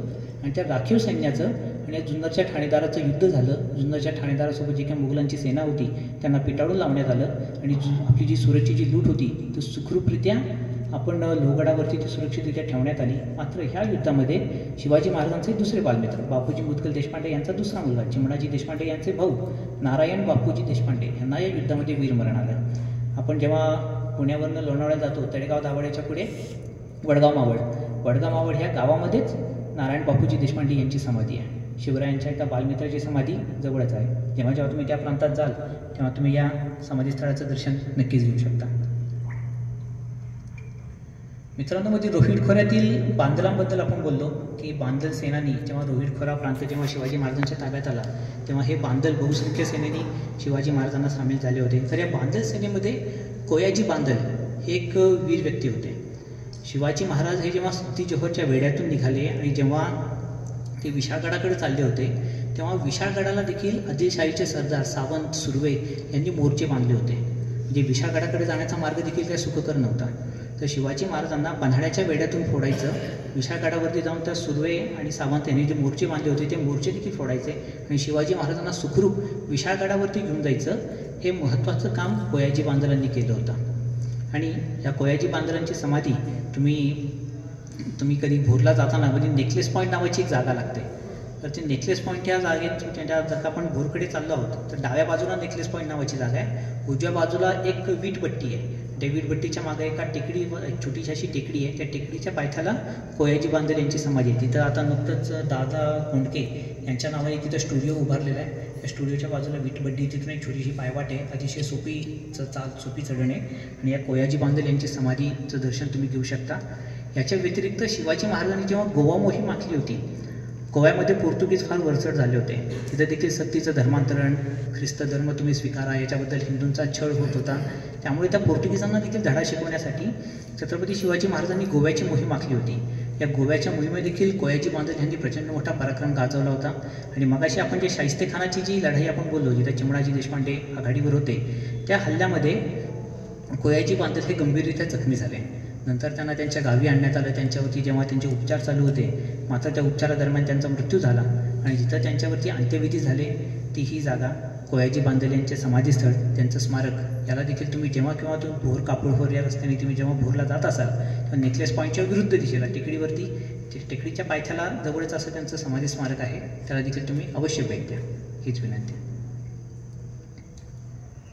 मुरारबाजी देशपांडे. शिवाजी महाराजांनी सुरुवातीला साम्राज्य विस्तार करताना शिवाजी महाराजांचं लक्ष गेलं जावळी प्रांतावरती. जावळी हा प्रचंड मोठा असा भूभाग होता. जावळीचा प्रांत जर का स्वराज्यात सामील झाला असता तर विविध किल्ले, विविध घाटवाटा स्वराज्याच्या भौगोलिक याच्या भूभागामध्ये सामील झाल्या असत्या आणि स्वराज्याची सीमा ही कोकणापर्यंत पसरली असती. मात्र जावळीचे मोरे यांना शिवाजी महाराजांनी जी विनंती केली होती ती विनंती त्यांनी धुडकावून लावली. नाईलाजास्तव शिवाजी महाराजांना जावळीच्या मोऱ्यांच्या विरोधात युद्ध करावं लागलं आणि जावळीचे मोरे पराभूत झाले आणि जावळीचा प्रचंड मोठा भूभाग हा आपल्या स्वराज्यामध्ये सामील झाला. तर ह्या जावळीच्या मोऱ्यांकडे मुरारबाजी देशपांडे हे कामाला होते. जेव्हा जावळीच्या मोऱ्यांचा पराभव झाला तेव्हा शिवाजी महाराजांनी मुरारबाजी देशपांडे यांचं मतपरिवर्तन करून त्यांना स्वराज्यामध्ये सामील करून घेतलं. मित्रांनो, हा शिवाजी महाराजांचा एक आगळा वेगळा गुण आपण लक्षात घेतला पाहिजे की जे कोणी व्यक्ती आपल्या विरोधामध्ये आहे, जे कोणी व्यक्ती आपल्या विरुद्ध काम करते आहे, त्या प्रत्येकाला मारलंच पाहिजे, त्याला पराभूत केलं पाहिजे, त्याचा गर्दनच उडवली पाहिजे हे महत्त्वाचं नाही. तुम्ही सर्वांना सर्वसमावेशक पद्धतीनं आपल्याला स्वराज्याचं कार्य करायचं. शिवाजी महाराजांची सुरुवातीपासून नीती हीच होती. त्यांनी जावळीच्या मोऱ्यांना देखील त्यांनी विनंती केली होती, त्यांनीच धुडकावून लावली. नंतर मुरारबाजी देशपांडेंना जेव्हा शिवाजी महाराजांनी विनंती केली होती की आता तुमचा जो नेता आहे मोरे तो तर मारला गेला, मग तुम्ही आता आम्हाला सामील व्हा. मात्र मुरारबाजी देशपांडेंनी ही विनंती मान्य केली आणि मुरारबाजी देशपांडे हे शिवाजी महाराजांना सामील झाले. आपल्या स्वराज्यामधला पुरंदर हा एक बुलंद किल्ला, या पुरंदर किल्ल्याची किल्लेदारी मुरारबाजी देशपांडेंना देण्यात आली होती. नंतर दिलेर खान आणि मिर्झा राजे जयसिंग यांनी जेव्हा पुरंदर किल्ल्यावरती हल्ला केला होता तेव्हा मुरारबाजी देशपांडे पुरंदरचे किल्लेदार होते आणि त्यांनी ह्यांच्या संयुक्त दिलेर खान आणि मिर्झा राजे जयसिंग यांच्या फौजेविरुद्ध प्रचंड मोठा पराक्रम गाजवला. कित्येक दिवस त्यांनी पुरंदर किल्ला हा लढवत ठेवला. मात्र अखेर या युद्धामध्ये मुरारबाजी देशपांडे यांना वीरमरण आलं. मित्रांनो, असं म्हणतात की मुरारबाजी देशपांडे हे घोड्यावरनं लढत होते आणि दिलेर खान हा जो मुघल सरदार होता तो हत्तीच्या हौद्यामध्ये बसून लढत होता. जेव्हा हे दोघं एकमेकांच्या समोरासमोर आले तेव्हा दिलेर खानाने एक प्रस्ताव मुरारबाजींच्या समोर ठेवला होता की तो आता आम्हाला मुघलांना सामील हो. त्यांचा पराक्रम बघून स्वतः असं म्हणतात की दिलेर खानाने देखील तोंडात बोटं घातली होती की तू आम्हाला सामील हो, तुला खजिना दिला जाईल, तुला मोठी अशी मानमरातब दिली जाईल, कुठे या डोंगर दऱ्यामध्ये कुठे या शिवाजीच्या सोबत राहतो, आमच्यासोबत सामील हो. मात्र मुरारबाजी देशपांडे ते कधी जावळीच्या मोऱ्यांकडे होते, शिवाजी महाराजांकडे आले. आता ते शिवाजी महाराजांकडे मुघलांकडे जाऊ शकले असते. जर गेले असते तर त्यांना तिथं मोठा मानमरातब, खजिना, काहीतरी मोठी मर्दुमकी गाजवायचा त्यांना संधी तिथे मिळाली असती. मात्र या ठिकाणी मात्र मुरारबाजी शिवाजी महाराजांसोबत एकनिष्ठ राहिले.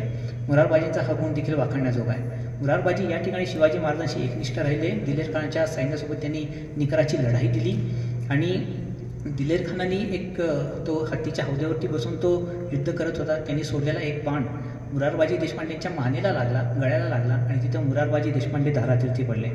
मुरारबाजी देशपांडे धारातीर्थी पडल्यानंतर देखील पुढे काही दिवस पुरंदर किल्ला हा लढत होता. अखेर पुरंदरचा तह करण्यात आला आणि त्याच्यानंतर मुरारबाजी देशपांडेंचं जे पार्थिव शरीर आहे हे त्यांच्या किंजळोली या गावी नेण्यात आलं होतं. किंजळोली हे गाव रायगड जिल्ह्यामध्ये आहे. आता आपण आपल्या पुणे शहरातून जेव्हा रायगड किल्ल्याकडे जातो आपण सहसा तांबडी घाटाने जातो. तांबडी घाट ओलांडून आपण खाली उतरलो की निजामपूर वगैरे, माणगाव, निजामपूर हा जो रस्ता आहे तिथून आपण रायगडचा फाटा लागतो आणि तिथून आपण पाचाड, छत्री, निजामपूर ह्या मार्गे आपण रायगडकडे जातो. या पाचाड आणि महाड हा जो रस्ता आहे जो पुढे महाडला कनेक्ट होतो त्या रस्त्यावरती या किंजळोली गावाचा फाटा आहे आणि या किंजळोली गावामध्ये जाऊन तुम्ही मुरारबाजी देशपांडे ह्या स्वराज्याशी एकनिष्ठ राहणारे पुरंदरचे काळभैरव त्यांनी स्वतः मुघल सैन्याला देखील जरीस आणलं. पुरंदरसारखा प्रचंड मोठा किल्ला त्यांनी कित्येक दिवस लढवला. या मुरारबाजी देशपांडेंचं समाधीस्थळ किंजळोली गावामध्ये आहे, त्याला देखील तुम्ही भेट देऊ शकता. या समाधीस्थळाची देखील आता नुकतीच डागडुजी करण्यात आली आहे. मुरारबाजी देशपांडेंचा एक अर्धपुतळा तिथं उभारण्यात आला आहे. काही वर्षांपूर्वी समाधीची अवस्था ही काही अशी होती. तिसऱ्या नंबरचा जो फोटो तुम्हाला दिसतोय नंतर त्या समाधीची डागडुजी वगैरे करण्यात आलेली आहे. तर या किंजळोली गावात जाऊन तुम्ही समाधीचं दर्शन घेऊ शकता. कवी परमानंद. छत्रपती शिवाजी महाराजांच्या आयुष्याचा जर आत्ता आपल्याला अभ्यास करायचा असेल तर आपल्याकडे विविध कथा, कादंबऱ्या, बखरी, विविध पुस्तकं, विविध संदर्भ ग्रंथ आपल्याकडे उपलब्ध आहेत.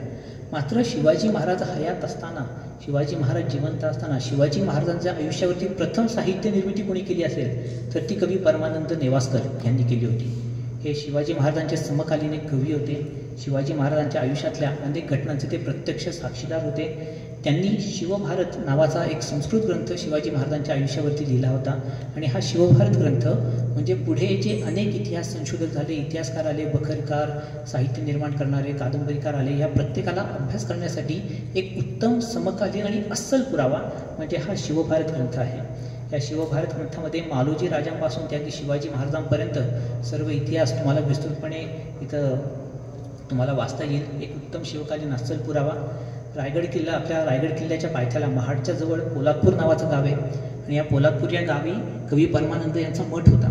या मठाला एक सालाना देणगी शिवाजी महाराजांनी तेव्हा सुरू केली होती आणि ह्याच मठामध्ये वास्तव्य करत असताना कवी परमानंद यांचा तिथे वृद्धापकाळाने त्यांचं निधन झालं आणि तिथं त्यांचे अंत्यविधी करण्यात आले. त्या ठिकाणी एक चौथरा, एक शिवलिंग बांधून कवी परमानंद यांचं समाधी स्मारक पोलादपूर या ठिकाणी आहे.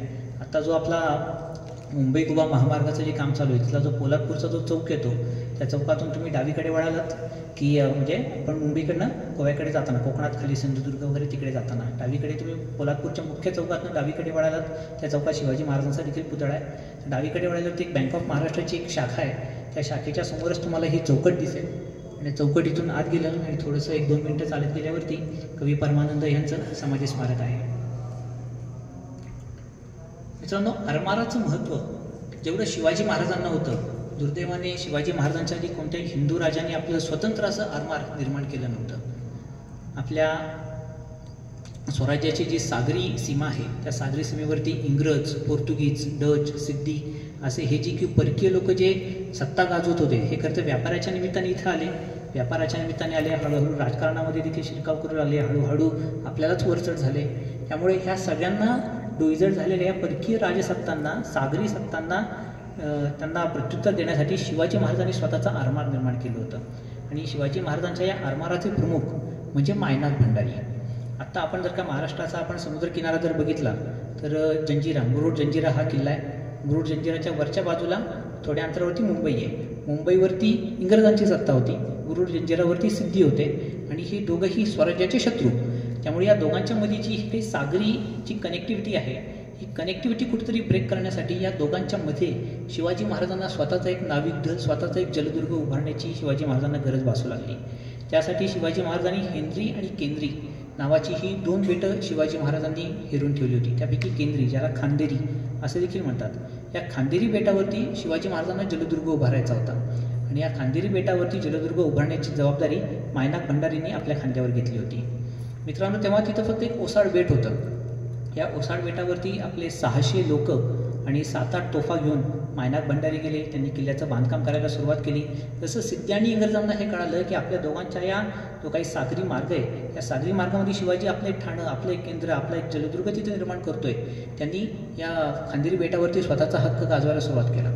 इंग्रजांनी मायनाक भंडारींना सांगितलं की बेटावरचा ताबा सोडा, हे आमचं बेट आहे. मायनाक भंडारींनी त्यांना तोडीसतोड प्रत्युत्तर दिलं, मी शिवाजी महाराजांचा सैनिक आहे, जोपर्यंत शिवाजी महाराजांची आज्ञा येत नाही मी या बेटावरचा ताबा सोडणार नाही. अखेर युद्धजन्य परिस्थिती निर्माण झाली. इंग्रज, पोर्तुगीज यांच्या मदतीला सिद्धी आले आणि ह्या तिघा सत्तेने मिळून या मायनाक भंडारी यांच्या या खांदेरी बेटावरती हल्ले करायला सुरुवात केली. तिथं नाविक युद्ध सुरू झालं. मित्रांनो, तेव्हाची जर का आपण परिस्थिती बघितली तर तिथं ओसाड बेट होतं, तिथं किल्ला देखील नव्हता. म्हणजे संरक्षणाच्या दृष्टीने जे काही तटबंदी, बुरुज वगैरे हे जे काही लागतात त्याचं खरं तर बांधकाम करायचं होतं. आणि अशा पद्धतीनं, म्हणजे खऱ्या अर्थाने अशा पद्धतीनं जिथं संरक्षणात्मक दृष्ट्या देखील काही सोय नाही आहे, अशा पद्धतीनं मायनाक भंडारींनी या परकीय राजसत्तांशी लढा दिला आणि साईड बाय साईड त्यांनी किल्ल्याचं बांधकाम देखील पूर्ण केलं. तर अशा पद्धतीनं खांदेरी किल्ला स्वराज्यामध्ये सामील करणारे, स्वराज्यासाठी नवीन किल्ला बांधणारे, समुद्राच्या मधोमध नवीन किल्ला बांधणारे मायनाक भंडारी हे छत्रपती शिवाजी महाराजांच्या आरमाराचे प्रमुख. त्याचप्रमाणे आपल्या रत्नागिरी जिल्ह्यामध्ये हर्णे नावाचं गाव आहे. या हर्णे गावाच्या जो समुद्रकिनारा आहे, त्या समुद्रकिनाऱ्याच्या मध्ये सुवर्णदुर्ग नावाचा एक जलदुर्ग आहे. हा जलदुर्ग देखील मायनाक भंडारी यांनी आपल्या स्वराज्यामध्ये सामील करून घेतला होता. आदिलशाहीच्या ताब्यात तो किल्ला होता. लढून तो किल्ला आपल्या स्वराज्यामध्ये सामील करण्याचं काम हे मायनाक भंडारींनी केलं होतं. मित्रांनो, जेव्हा जेव्हा छत्रपती शिवाजी महाराजांच्या सेनानींची आपण नावं घेतो, तानाजी मालुसरे, प्रतापराव गुजर, नेताजी पालकर, बाजीप्रभू देशपांडे, ही नावं आपल्या तोंडावर सहजरित्या येतात. ज्यांनी गनिमी कावा युद्धनीती केली, डोंगर दऱ्यावरती ज्यांनी मुघल, आदिलशाह यांच्या सैन्यासोबत युद्ध केलं, मात्र ज्यांनी समुद्रावरती खऱ्या अर्थाने समुद्री जे नाविक सत्ता होती, जी शिवरायांच्या स्वराज्याच्या विरोधात होती, ज्यांना खरं त्यांना समुद्रामध्ये गाडलं, बुडवलं, असे मायनाक भंडारी यांचं नाव आजही आपल्याला विख्यात आहे. आपल्या रत्नागिरी जिल्ह्यामध्ये भाटे नावाचं गाव आहे आणि या भाटे गावामध्ये आजही मायनाक भंडारींचे वंशज तिथे राहतात आणि त्यांचे जो बंगला आहे, त्यांचे जे खाजगी मालमत्ता आहे, त्या खाजगी मालमत्तामध्ये मायनाक भंडारी यांचं समाधी स्मारक आहे. तिथे त्यांच्या वंशजाची देखील तुम्ही भेट देऊ शकता. आणि या भाटे गावामध्ये, रत्नागिरी वगैरे या भागात तुम्ही कधी फिरायला गेलात तर या गावी जाऊन मायनाक भंडारी ज्यांनी खरंच समुद्रावरती शिवाजी महाराजांचा दबदबा निर्माण केला, शिवाजी महाराजांचं स्वतंत्र आरमार निर्माण करावं हे जे स्वप्न होतं, ते स्वप्न ज्यांनी खऱ्या अर्थी पूर्ण केलं आणि ज्या परकीय राजसत्ता ज्या समुद्रावरती खऱ्या अर्थाने माज गाजवत होत्या, त्यांचा माज ज्यांनी उतरवला ते मायनाक भंडारी. तर ह्या मायनाक भंडारींच्या ह्या समाधी स्मारकाचं देखील तुम्ही अवश्य दर्शन घ्या. मित्रांनो, पुढील व्यक्ती आहे शिवा काशीद. शिवाजी महाराज हे जेव्हा पन्हाळ्याच्या वेढ्यातून निघाले त्यावेळी शिवाजी महाराजांनी एक वेगळी अशी एक युक्ती अवलंबण्याचं ठरवलं होतं की आपल्या पन्हाळ्याचे जे कोणी तिथले किल्लेदार, जे सैनिक वगैरे होते, त्यामध्ये शिवा काशीद होते. शिवा काशीदांची अंगकाठी, चेहरेपट्टी काहीशी शिवाजी महाराजांसारखी होती. त्यामुळे शिवा काशीद यांना शिवाजी महाराजांचा पेहराव करून सिद्धी जोहरसोबत खलबतं करण्यासाठी पाठवणं, सिद्धी जोहर जे काही सांगेल ते सगळं मान्य करा आणि पुन्हा तुम्ही गडावरती या, असं शिवाजी महाराजांनी शिवा काशीदांना सांगितलं होतं. आणि जेणेकरून सिद्धी जोहरचं जे सैन्य आहे ते थोडं गाफील राहील. चला, शिवाजी आपल्या ताब्यात आले, शिवाजी आता तह करायला तयार आहे, त्यामुळे सिद्धीचा जो वेढा आहे तो थोडासा ढिला पडेल, सिद्धी जोहरचं जे सैन्य आहे ते गाफील राहील आणि त्या गाफीलपणाचा फायदा उठून आपण या वेढ्यातून निसटून जाऊ, ही शिवाजी महाराजांची ही युक्ती होती. त्या युक्तीमध्ये शिवाजी महाराज काही अंशी यशस्वी पण झाले. मात्र एक दुर्दैवाची गोष्ट आहे की शिवा काशीदांची ओळख मात्र तिथं पटली गेली. शिवा काशीद हे खरे शिवाजी महाराज नसून शिवाजी महाराजांचे एक तोतया किंवा शिवाजी महाराजांसारखे दिसणारे एक व्यक्ती आहेत हे तिथं समजलं आणि तिथं शिवा काशीद यांना मारण्यात आलं. आणि ह्या शिवा काशीद यांची समाधी पन्हाळगड किल्ल्याच्या पायथ्याला नेवापूर या गाव आहे.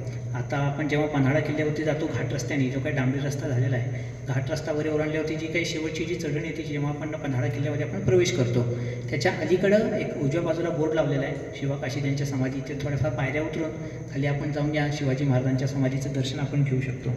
शिवाजी महाराज म्हणून आपल्याला जरी जगता आलं नाही तरी हा माणूस शिवाजी महाराज म्हणून मेला होता. आणि हसत हसत आपले शिवाजीराजे सुखरूप राहावेत म्हणून हसत हसत मृत्यूच्या पालखीत बसलेला हा माणूस आहे. त्यामुळं जेव्हा जेव्हा तुम्ही पन्हाळा किल्ल्यावरती भेट द्याल त्यावेळी शिवाकाशी त्यांच्या तिथे समाधीस्थळाला तुम्ही अवश्य भेट द्या. रामचंद्रपंत अमात्य आपल्या स्वराज्याचा कारभार सुखरूप राहावा आणि अतिशय उत्तमरित्या व्हावा यासाठी शिवाजी महाराजांनी जे अष्टप्रधान मंडळ जे स्थापन केलं होतं, त्या अष्टप्रधान मंडळ शिवाजी महाराजांचा जेव्हा राज्याभिषेक झाला तेव्हा अष्टप्रधान मंडळामध्ये सर्वात तरुण व्यक्ती रामचंद्रपंत अमात्य होते, जे अमात्य पदावरती होते. तेव्हा अमात्यपदाची जबाबदारी रामचंद्रपंत अमात्य यांनी शिवाजी महाराज हयात असताना गाजवली. मात्र रामचंद्रपंतांचं खरं कौशल्य किंवा खरं त्यांचं कारभारी जे प्रशासकीय कौशल्य आपल्याला म्हणावं लागेल ते म्हणजे संभाजी महाराजांच्या मृत्यूनंतर. संभाजी महाराजांच्या मृत्यूनंतर राजाराम महाराज जेव्हा रायगडावरून निसटले, जिंजीला गेले, जिंजीला जाऊन ते 9 वर्ष त्यांनी तिथनं कारभार केला, तेव्हा त्यांनी रामचंद्रपंत अमात्य यांना हुकूमत पन्हा नावाचा एक किताब बहाल केला होता. हुकूमत पन्हा म्हणजे छत्रपतींच्या अनुपस्थितीमध्ये सर्व प्रशासकीय अधिकार तुम्हाला सुपूर्द करण्यात आले आहेत.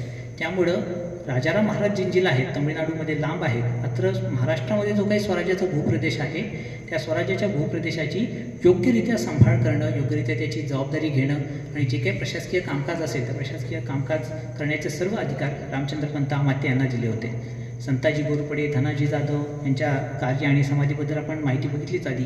जेव्हा हे 2 व्यक्ती रणांगण गाजवत होते, शत्रू सैन्याला जेव्हा ते पुरून उरत होते, त्यावेळी प्रशासकीय कारभार अतिशय उत्तमरित्या सांभाळत ठेवणं, स्वराज्याचं कर संकलन असेल, न्यायव्यवस्था असेल, ही सर्व जबाबदारी रामचंद्रपंत अमात्य यांनी अतिशय उत्तमरित्या सांभाळली होती. आणि रामचंद्रपंत अमात्य यांनी आज्ञापत्र नावाचा ग्रंथ लिहिला होता. हा ग्रंथ लिहिण्याची त्यांना आज्ञा म्हणजे त्यांना सांगितलं होतं स्वतः राजाराम महाराजांनीच. कारण की शिवाजी महाराजांची जी कार्यप्रणाली होती ती शिवाजी महाराजांची कार्यप्रणाली रामचंद्रपंत अमात्य यांनी अतिशय जवळनं बघितली होती. म्हणजे संभाजी महाराज, शिवाजी महाराज यांच्या मृत्यूनंतर राजाराम महाराज, ताराबाई यांना एका वयस्कर मंडळी जो त्यांना मार्गदर्शन करू शकतील असे एकमेव वयस्कर मंडळी हे रामचंद्रपंत अमात्य होते. बरेचसे प्रशासकीय अधिकारी तेव्हा मृत पावले होते.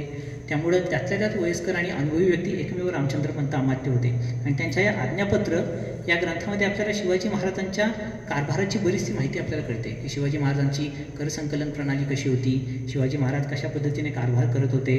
अगदी स्वराज्याच्या आरमारासाठी, जहाज बांधणीसाठी जी काही लाकडं लागतील ती लाकडं मिळवण्यासाठी जर का तुम्हाला कोकणात जाऊन एखादं आंब्याचं, शेसवाचं एखादं झाड जर का तोडायचं असेल तर त्या झाडाचा जो मूळ मालक आहे त्या मालकाला देखील तुम्ही मोमागी रक्कम द्या. ही झाडं जी काय आहेत ती लगेच 1-2 वर्षामध्ये उगवणारी झाडं नाहीत. अगदी पोटच्या लेकराप्रमाणे रयतेने ती झाडं वाढवलेली असतात. त्यामुळे त्या झाडांना तेव्हा तुम्ही ती झाडं तोडाल स्वराज्याच्या आरमारासाठी. कोणालाही तुम्ही दुःखी करू नका. जो मालक जो आहे तो जी त्या मोमागी रक्कम आली ती रक्कम द्या, मगच ते झाड तोडा. अगदी अशा बारीक देखील गोष्टींचा खऱ्या अर्थाने प्रशासकीय कारभार कसा करावा हे या आज्ञापत्र ग्रंथामध्ये रामचंद्रपंत अमात्य यांनी लिहून ठेवलेलं आहे. त्यामुळं पुढील पिढीला देखील प्रशासकीय कारभार कसा व्हायला पाहिजे याचं एक उत्तम मार्गदर्शन हे या ग्रंथामुळे झालं होतं. तर आपण जेव्हा पन्हाळा किल्ल्यामध्ये जेव्हा आपण प्रवेश करतो, सुरुवातीला आपल्याला बाजीप्रभू देशपांडे यांचा एक असा आवेशपूर्ण पुतळा आपल्याला दिसतो. या पुतळ्यावरनं आपण एक युटर्न घेऊन जेव्हा आपण पन्हाळ्याच्या पोलीस स्टेशनकडे जातो, पन्हाळा हे जे गाव वसलेलं आहे, पन्हाळ्याचं जे पोलीस स्टेशन आहे पोलीस स्टेशनच्या पुढं सोमेश्वर तलाव आहे. आणि पोलीस स्टेशन आणि सोमेश्वर तलाव यांच्यामध्ये उजव्या बाजूला एक छोटं असं पटांगण आहे. आणि त्या पटांगणावरती रामचंद्रपंत अमात्य यांची समाधी पन्हाळा किल्ल्यावरती आहे, ज्याला तुम्ही अवश्य भेट देऊ शकता. तर पन्हाळा किल्ल्यावरती गेल्यानंतर रामचंद्रपंत अमात्य आणि शिवाकाशी यांच्या ह्या 2 समाधीस्थळांना तुम्ही भेट देऊ शकता. मित्रांनो, पुढील व्यक्ती आहे ज्योत्याजी केसरकर. ज्योत्याजी केसरकर हे संभाजी राजांचे सहकारी होते. आपल्या मराठेशाहीच्या इतिहासातील सर्वात वाईट, सर्वात दुर्दैवी घटना कोणती म्हणावी लागेल तर ती म्हणजे संभाजी महाराजांना झालेली अटक आणि नंतर अतिशय वाईट पद्धतीने झालेला संभाजी महाराजांचा मृत्यू. संभाजी महाराजांना जेव्हा संगमेश्वर ह्या ठिकाणी अटक करण्यात आली आणि नंतर तुळापूर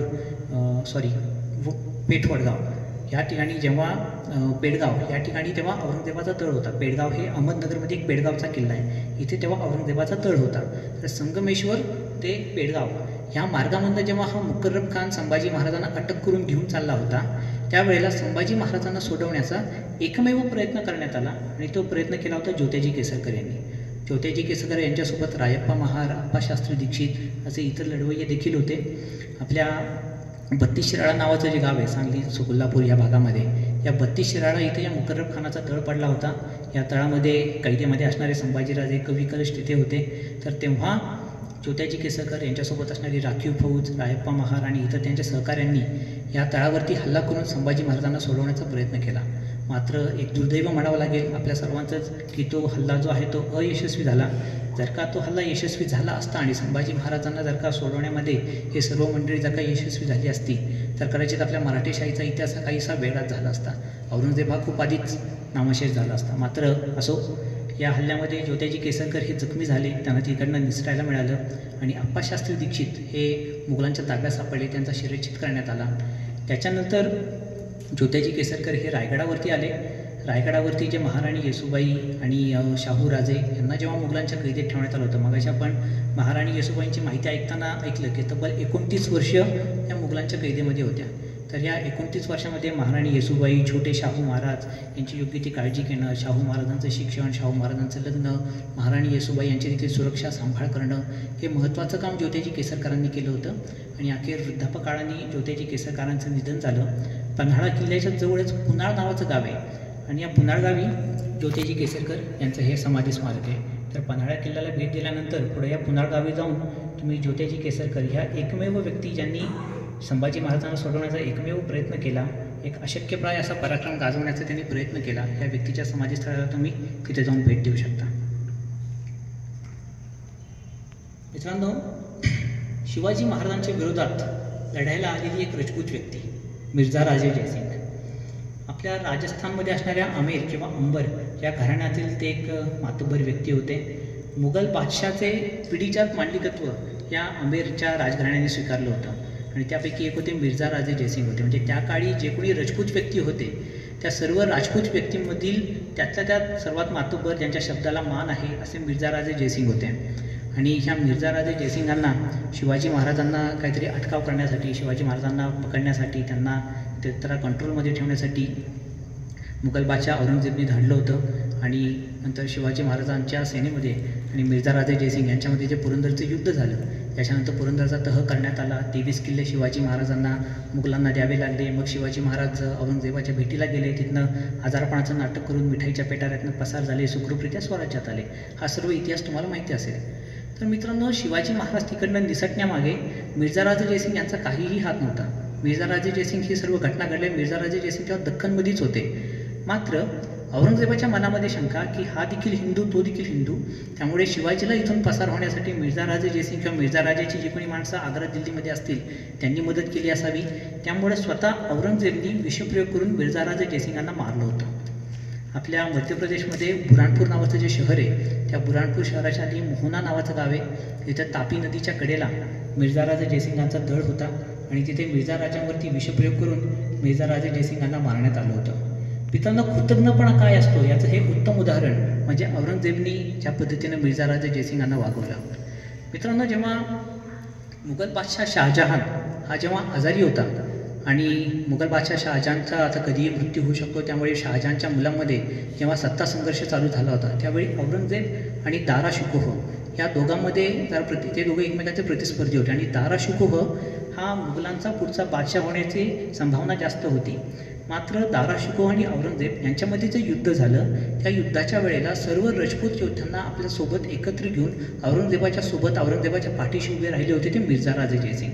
म्हणजे खरं तर मिर्झा राजे जयसिंगांच्या पाठिंब्यामुळे औरंगजेब ते युद्ध जिंकू शकला, दारा शिकोहला पराभूत करू शकला आणि तो मुघलांच्या गादीवर बसला, पुढचा मुघल बादशाह बनला. म्हणजे ज्या व्यक्तीमुळं आज आपण गादीवरती बसलो आहोत त्या व्यक्तीला विषप्रयोग करून मिर्झा राजे जयसिंगांना औरंगजेबनी मारलं. म्हणजे कृतज्ञपणा काय असावा याचं हे एक उदाहरण आहे.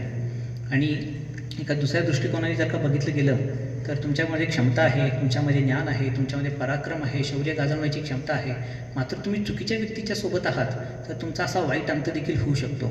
याचं देखील हे एक उदाहरण आहे. असं म्हणतात की जेव्हा पुरंदरचा तह झाला, शिवाजी महाराज आणि मिर्झा राजे जयसिंग यांची जेव्हा भेट झाली तेव्हा शिवाजी महाराजांनी एक प्रस्ताव मिर्झा राजे जयसिंगांच्या सोबतही ठेवला होता की आपण मराठी आणि राजपूत एक होऊ आणि या परक्यांचा डाव उधळून लावायला कितीसा वेळ लागणार आहे? तुम्ही उत्तर सांभाळा, आम्ही दक्षिण सांभाळतो. मात्र आम्ही दिल्लीच्या बादशहाचे पिढ्यानपिढ्या मांडलिकत्व स्वीकारलं आहे, आम्ही त्यांच्याशी गद्दारी करू शकत नाही. अशा काहीशा भावनेमुळे मिर्झा राजे जयसिंगांनी हा प्रस्ताव धुडकावून लावला आणि अखेर पुरंदरचा एक नामुष्कीचा तह आपल्याला करावा लागला.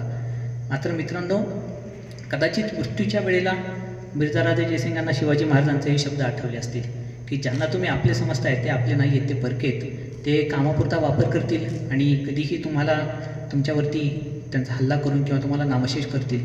आणि त्यामुळे मिर्झा राजे जयसिंग यांच्याबद्दल कृतज्ञपणा दाखवून औरंगजेबने मिर्झा राजे जयसिंगांना मारून टाकण्यात आलं आणि त्यांची जी छत्री आहे, त्यांची जी समाधी आहे, म्हणजे राजपुतामध्ये त्याला छत्री असं म्हणतात, त्यांची जी छत्री आहे ती मोहना ह्या गावी बुराणपूरच्या अलीकडे आहे. तुम्ही बुराणपूर शहरामध्ये जर का गेलात मध्य प्रदेशमध्ये, तर त्या बुराणपूर शहरामध्ये देखील एक छोटेखानी भुईकोट किल्ला आहे. मुघल साम्राज्याच्या संदर्भात अनेक छोटी छोटी स्मारकं देखील तुम्हाला बुराणपूर शहरामध्ये बघता येतील. बुराणपूर शहराच्या अजून पुढं साधारण 20-25 किलोमीटर पुढं असिरगड नावाचा एक डोंगरी किल्ला आहे. तो असिरगड किल्ला देखील तुम्ही बघू शकता. म्हणजे बुराणपूरची जर का तुम्ही कधी सहल आयोजित केली तर असिरगड, बुराणपूर, मोहना, बुराणपूरमधली छोटी छोटी स्मारकं अशी 2 दिवसाची छोटीखानी सहल तुम्ही अतिशय उत्तमरित्या तुम्ही आयोजित करू शकता. आणि मिर्झा राजे जयसिंग जे राजपूत होते, शूरवीर होते, मात्र चुकीच्या संगतीमध्ये होते, चुकीच्या व्यक्तीला त्यांनी साथ संगत केली होती, त्यामुळे त्यांचा अंत देखील एक अशा वाईट पद्धतीनं झाला. त्यांचं देखील समाधी स्मारक तुम्ही अवश्य बघा.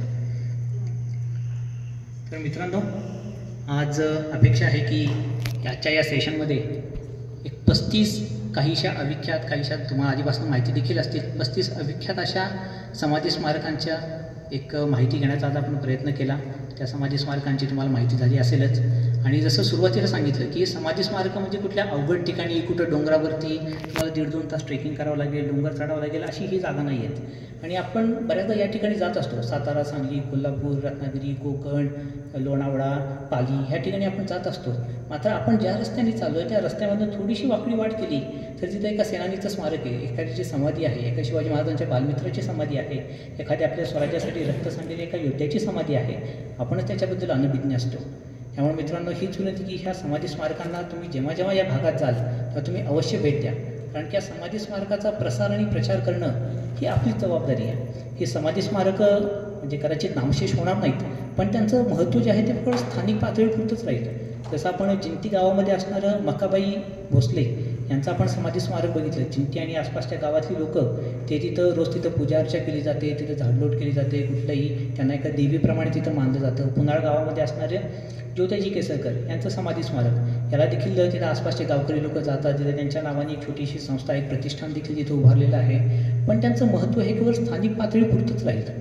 आज मी स्वतः वडगाव मावळ इथं राहणार आहे आणि वडगाव मावळमध्ये असणारी नारायण बापूजी देशपांडे यांची समाधी वडगावमधलेच कितीतरी लोकांना माहिती नाही आहे. हे खरं तर दुर्दैव आहे.